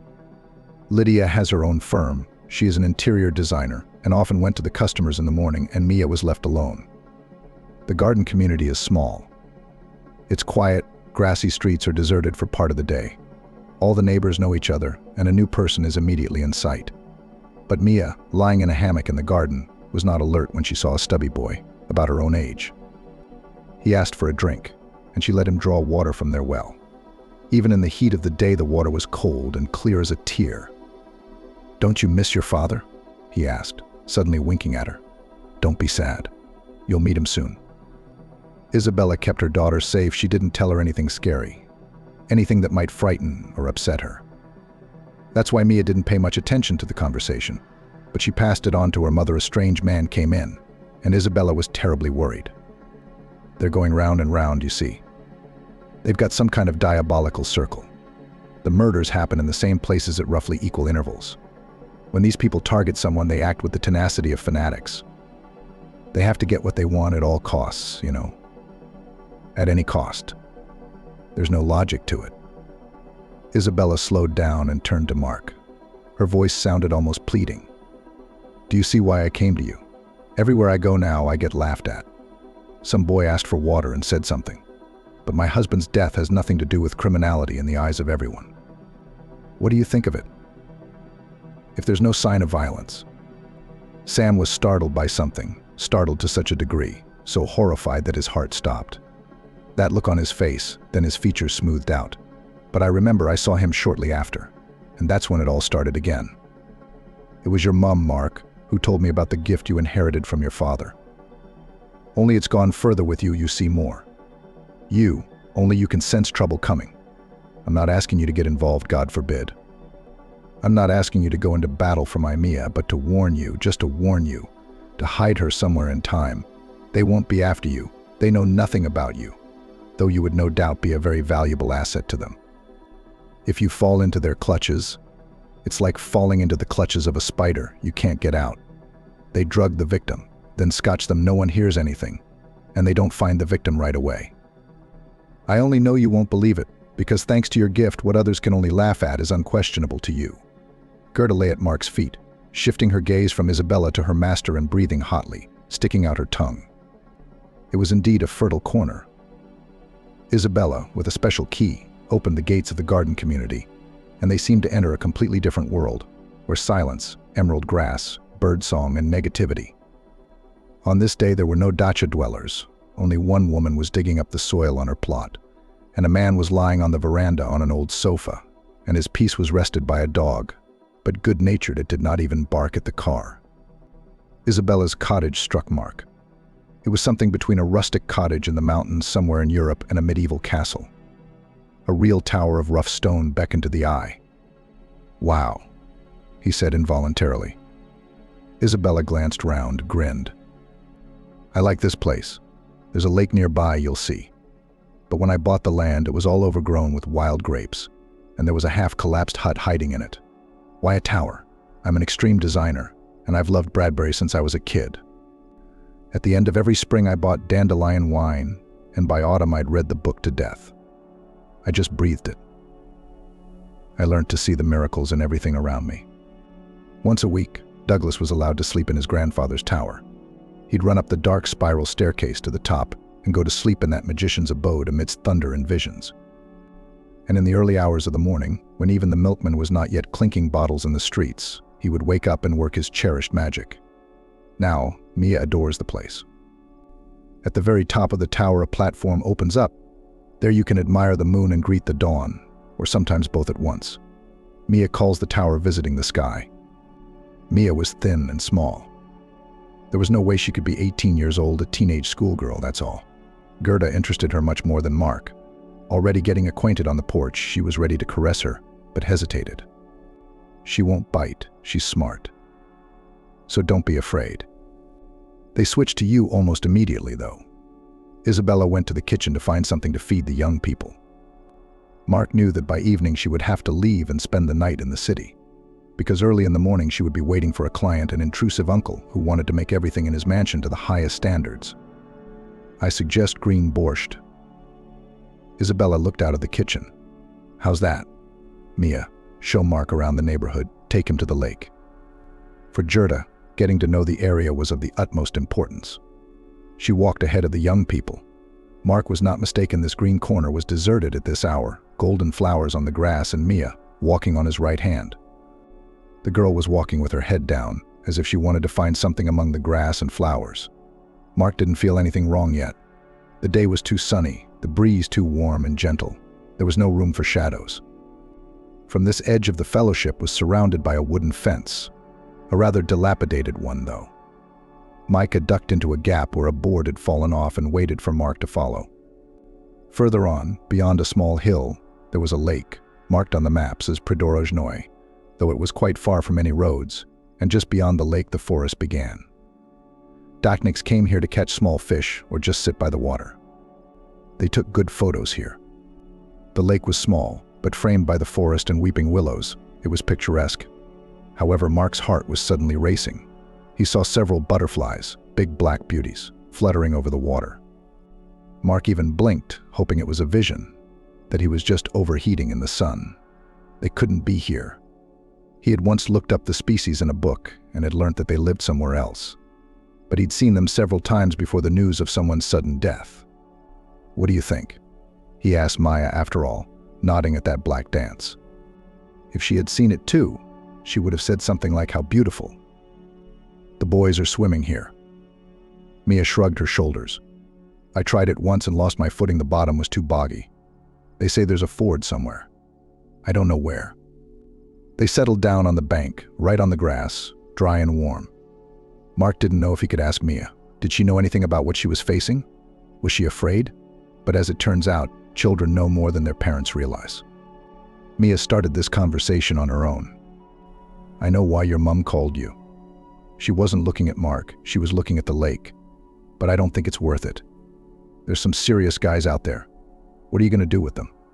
Even with the dog?" "What makes you think they're so serious?" he asked with deliberate carelessness. "You see, Mum can keep her mouth shut, but not that serious. When she started asking me questions, she let something slip.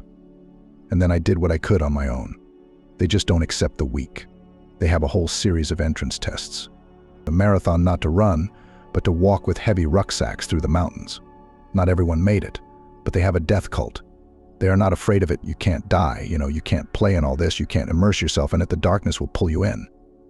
Who would you say that to? Mark thought. And then the epic continues. They order their own knives. Like personal, magical knives. There are special blacksmiths there too, with runes and signs on the knives. And each of them has to drink blood with his knife, choose it himself, catch it and sacrifice someone.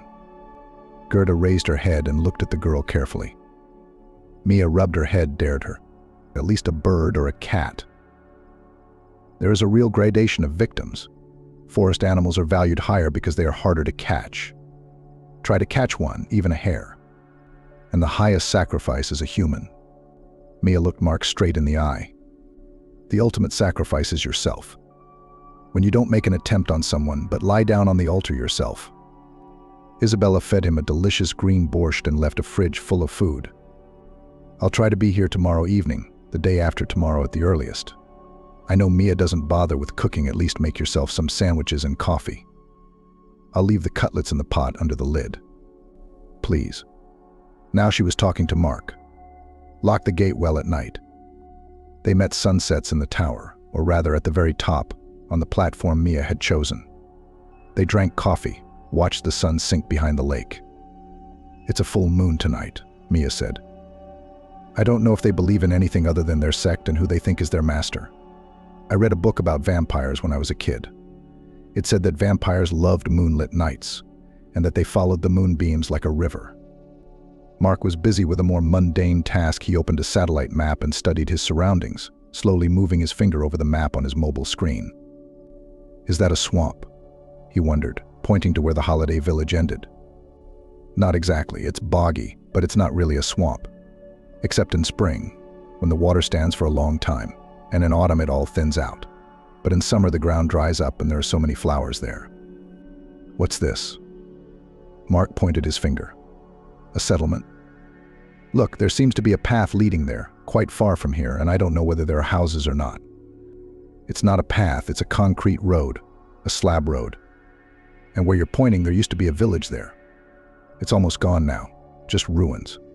I know that a man lived there for a long time, hiding from his wife. He said he was happy there. It was quiet." "How do you know all this?" "My father used to take me there on his motorbike. He was hoping to find the treasure. Dad had this romanticism in him. There's a mountain or a hill about 60 meters high. There's lowlands all around. And when you get to the hill, you can see everything. Dad said there's a whole network of caves and underground passages. God knows who dug them and when. It was either an underground monastery or a hiding place for bandits.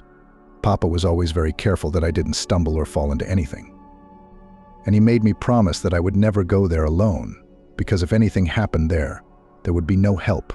No one would even know where you had disappeared. I don't know why Dad thought that. I wouldn't have gone myself, it's too far. Did you love your father very much? Unexpectedly to himself, Mark asked. It was already evening light, but it seemed to him that she had tears in her eyes. Maya nodded. Very much. Most of all, Mum is nice, but she always has things to do, always has her head full. And for my father, I knew there was no one more important than me. Do you remember your father? I've only seen pictures of him. He was quite a famous man. More than famous. Mia confirmed it. Do you have those weird eyes? You know, they're like mirrors. It seems that just a little more and something so otherworldly will be reflected in the mirrors or windows to another world.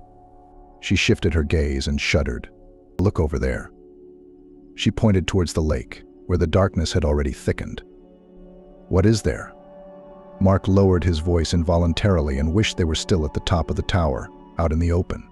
Look at those green lights. There's 2. Fireflies, maybe? They're small. I couldn't see them from up here. It's far away. You mean eyes? Mark might have wanted to make a mocking tone in his voice to cheer the girl up, but the question sounded serious against his will. No, not eyes. Maybe it was a torch. Let's get out of here. You go to your room and I'll check the gate again. And then Gerda and I will go round the estate. The dog hasn't felt threatened yet. Maybe the key word was yet. But Mark sat in Mia's room for a long time, and she told him what she had learned. About how a willing victim spends his last night among the sectarians, about the farewell ceremony and the actual sacrifice and such horrors. Finally, he noticed that the girl's eyes were beginning to slip. When he came to himself, however, he went back to the satellite maps for some reason, found the very same hill and zoomed in, as if hoping to see some traces of life there, or at least the very caves. Mark woke up to the fact that the room was cold. It was not uncommon to have frost in the morning. Now the wind must have opened the window, and Mark felt cold. Gerda put her paws on the windowsill. It was just beginning to dawn, and the sheepdog was looking out into the twilight and shivering visibly. Mark got up to shut the window more quickly, rubbed the dog on the withers, saying that now we would warm up. But Gerda was still shivering. Without realizing why, Mark went out into the corridor. The front door was closed. But as soon as the young man touched the handle, the door opened into the dark garden. Someone had opened the English lock. Mark started quickly up the stairs. He had not yet called out to the girl, though he would very much like to do so. So what if everything is safe and Mia is asleep and he wakes her up? He quietly opened the door to her room. Gerda slipped past him, and he didn't have time to stop her. The room was empty, only the white crumpled bed, the window closed. Gerda was sniffing at something on the floor. Mark crouched down and, not believing himself, touched a smeared spot of blood. They ran towards the lake, Mark following the sheepdog. The grass was damp with icy dew, the branches wet. The lake at this hour was like silver mirrors. They've crossed it, Mark thought, to break the trail. But how did they get Mia out with a knife to her throat? Not a peep then. He gazed. There was a black line drawn precisely on the water. The butterflies had lined up, marking the ford with their wings. On the other side of the lake, Gerda had picked up the trail at once, but he would have found the way without her. He had looked at the map too long and too closely the day before to be mistaken. It was a concrete road, old, not wide, 2 slabs only. Between these slabs, grass was already growing thickly. At first, the road led him to a river, over which there was a bridge, a plank bridge, over which a car could pass. On the other bank were trees, huge trunks of trees uprooted, their roots intertwined and twisted, and from afar they looked like giant spiders blocking the way. Mark knew he had a long way to go. He had no doubt where Mia had been taken. It would take him hours to get there, and he would have to listen every minute to see if anyone was around. And he couldn't wait.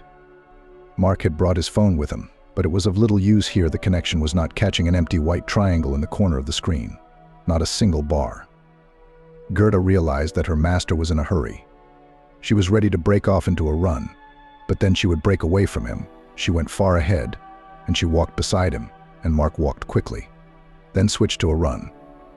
The sun was already beginning to rise, showing its red side from behind the horizon, when Mark reached the abandoned village. It was a sad sight. 700 people had once lived here, but there were few reminders of it anymore. The shrubbery had grown so high that it hid the shrubberies, which had fallen into disrepair. Only the roofs were visible, and the streets were still visible. One might have thought that this place would attract those who practiced a death cult. But Mark felt there was no one here. To turn on and there would be a lake, the shores of which were so favored by vipers that it would be better not to go there without boots. To the protected mountain. The way lay straight ahead. Only the concrete ended here and there was only a path left. Now he had to be doubly careful. It was already light, and they were close. Whenever possible, Mark tried to walk at the edge of the forest without losing sight of the path, and when he noticed a long, high hill ahead, he retreated into the thicket. It was a place that all the locals tried to avoid. It was tempting, though there was a rumor that untold riches were hidden here. Who kept them here? Who knows? Bandits. Who else? But who? According to some rumors, those whose Ataman was Stenka Razin, according to others, the companions of Imli and Pugashav. And whoever said it all started with the old believers. They inhabited the local caves, deepened them, and then gave permission to those who came here to escape from the authorities, or just from the evil Baron to settle in the neighborhood. It happened that the robbers stayed here for the winter, and in the spring they left for their criminal activities on the big water. But who settled in the caves now? When Mark saw the smoke, he crawled the last few meters rather than walked. Gerda knew the command to crawl perfectly well and breathed noisily. In a few minutes, Mark was already looking at the sight before him. Mia had said, like her mother, that there were about 100 people in this sect, or what the hell to call it. But now Mark noticed 12 too. For some reason, it reminded him of all the reenactment clubs. Right at the foot of the mountain, there was a fire, but not a strange one, not a sacrificial one, but just warming and cooking breakfast. And someone didn't care much about firewood. They used dried-out wood. That's why there was smoke from it. Many of the guys were really strong physically, even outwardly it was noticeable, were dressed in some strange gray hoods or cloaks of coarse cloth. Maybe such clothes were practical here. They protected them from the morning cold and annoying midges. And they were not sorry to get dirty or burnt by sparks from the fire. But only the Middle Ages came to mind, with its bonfires and the mad eyes of fanatics. A very thin man with gray hair grown back below his shoulders was stirring the brew in a cauldron. He was older than the others, and much older. Perhaps he was the head of the sect. But Mark dismissed the thought. It was unlikely that the master would be serving the others, preparing their breakfast. What Mark hadn't expected was that the man would suddenly raise his eyes and look exactly where he was hiding in the dense foliage, and seemingly, despite such a veil, would see him. It was a total, absolute failure.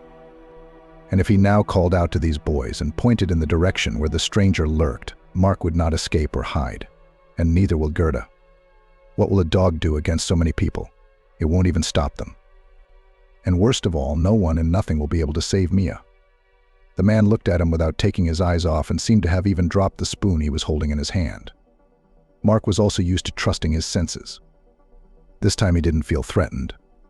Not only that, but he had a growing feeling that he knew this man from somewhere, even though it was impossible. Judging by his appearance, the man hadn't been out of the forest for a long time. And then the stranger's features seemed to overlap with a photograph in his memory, the one his mother had shown him. Mark blinked his eyes a lot. Wasn't James coming from the other side of the world? Or had he, after all? The man stood up and took a few steps toward Mark and suddenly put a finger to his lips. It was a gesture of invitation, saying, "Shay shall come to you now and we'll talk." Mark nodded. It was dangerous, though, terribly dangerous. Maybe the man only wanted to calm his guard and then get close, grab his shoulder with his strong fingers, and then call the others. James, or whoever it was, took his time walking toward the thicket. There was no telling what the man was up to. It was only when the branches closed behind him and Mark was 2 steps away that the man squatted down beside him and asked, "Who are you? Who are you?"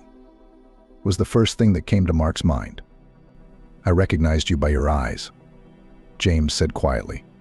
"My grandfather had eyes like that." He raised his hand, wanting to touch Mark's eyelids, but didn't. Not just gray, but like molten metal. "My grandfather, too, saw things that no one else could. Your mom's Kelly, isn't she?" "So if I'm your son," Mark whispered. And you're really alive. Why the hell have you been stuck here for so many years? Or have you gone crazy too and become one of them? I haven't gone mad. James was so thin that his eyes seemed to have sunken deep. It was just that they needed me alive then, to keep me with them. And they made it clear to me that if I didn't agree, the people closest to me would suffer. Sooner or later they would have found out about your mom and got to her. So what did you do with them? I treated them. I needed that kind of help here too. They also demanded to tell them everything I know about psyche hypothesis, about human superpowers. They hoped that I would teach them to be like myself, to develop the same abilities in them. And what happened? It sounded venomous, but James only grinned faintly. You know better than anyone that you're born with this gift, and it doesn't come from a black master. After all these years, you couldn't escape? There are guys here with a very unhappy and broken fate. Maybe it was pity that kept me here for a long time, but I tried to escape once. So, failed caught, beaten up, and I was tracked for a long time. You decided to stay with them, even after they'd killed your friend? Arseny shuddered and said quietly, they didn't literally kill him, they wanted him to go with them, to live here. They showed him me on the phone, beaten up, while I was lying in a blackout. Anyway, he couldn't take it. I don't know the details. It must have been the heart. Who's in charge? He didn't introduce himself. I won't tell you his real name. They call him Karacourt here. He's completely mentally ill. He'd have to be on heavy medication, but that's why. Because of his weirdness, he's considered second to God. I mean, after the devil. What about you? James apparently wanted to ask what had brought Mark here, but his son beat him to it. So it's this Karacourt who's going to sacrifice Mia, the daughter of your best mate, tonight. Why don't you give him the knife? Will you hold a torch to the fire? James flinched, and Mark realized he didn't know who Mia was. Go over there, further into the woods, James said. There's some sort of hunting lodge there, and wait. I don't know how long, maybe a long time, but I'll get her there for you. Why should I believe you? Mark asked. Arseny was silent for a few moments, then said sadly, what else can you do? Mark found the hunting lodge without difficulty, a small, old log cabin, where the two of them would have been cramped. No one had lived here for a long time, and it smelled rotten and damp inside. He let Hertha run round the neighborhood, and the sheepdog found a barely visible stream, from which they drank with pleasure, first the dog, then the master. The day was already drawing towards evening. There was still nothing to think of contacting the larger world, and Mark's spirits grew heavier and heavier. It was unlikely that Mia would be kept here for 2 whole nights. Most likely, everything would be resolved in a few hours. It would be much easier for them to drop off a body burnt beyond recognition than to hide a live girl, who of course would be searched for. Her mother would bring everyone to their feet, but now everything depended on one man, on Arseny, and he didn't seem quite normal to Mark either. How could one live for years among these ghouls and keep his sanity? Gerda was the first to hear the approach of the strangers. She jumped up, frozen like a statue. Mark put his palm on her withers. Quiet. He didn't want the dog to give them both away by barking or whimpering. James led Mia in front of him. She was barely walking. He was supporting her by the shoulder, and she too was wearing some kind of gray robe. The girl was unlike her self-tangled hair, a blank stare. What's wrong with her? Mark intercepted Mia. She's just been drugged. Can you smell it? And a bit of dope. She's been told she's going to be killed anyway, and this will make it easier for her to accept the inevitable. Now, get her in as fast as you can. But how will she walk in that condition? Mark asked, almost desperately. It's a long way. No one will chase you for a while. I promise. Stay close to the river, and as soon as you get a connection, call for help. Maybe they'll intercept you halfway down. What about you? If there's a willing victim, it's their favorite, James said nonchalantly, and before Mark could say anything, he was gone, disappearing into the fading twilight.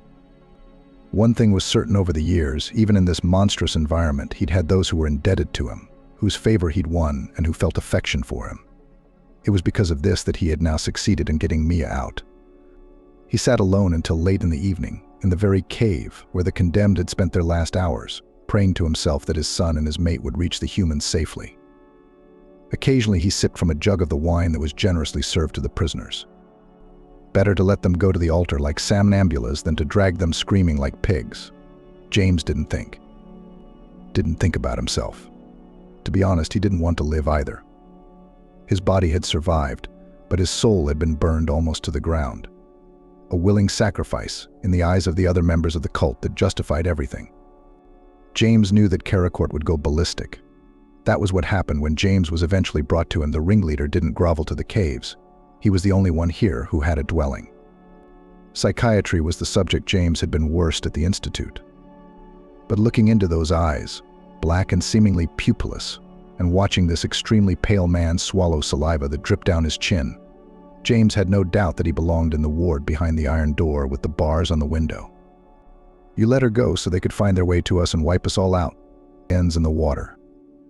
The river's close by. Consider me sorry for the girl. It's better than what you were going to do to her. James said, You took her from us. If his voice softened, it was only a little. I'll replace her. James reached out his hand towards the ajar door, and someone put a torch in it. He knew who it was. Sophia, the girl who had come to the cult last. She still couldn't get used to it. Everything longed for her mother. James raised the torch, illuminating the hut, where a single candle still burned and darkness crowded the corners. Now it was spellbound brightly. All that scary tinsel animal skins, rat skulls, acculturation books, all those black candles. The other boys still had a chance to get out. James had told his son the truth. There wasn't a person here who hadn't been broken by life one way or another. But there was only one crazy person here.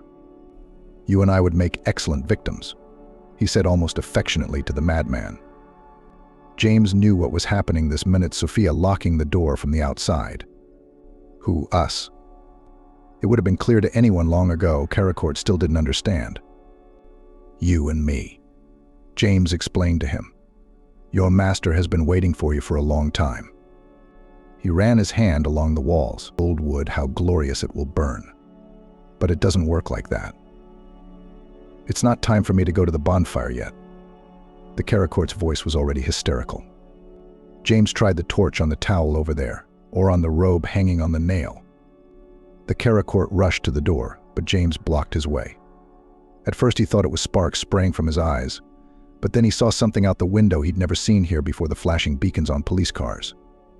Karacourt was beating on the locked door with both palms and screaming. James, on the other hand, stood with his torch down, barely able to keep his feet. He closed his eyes, relief making him want to cry.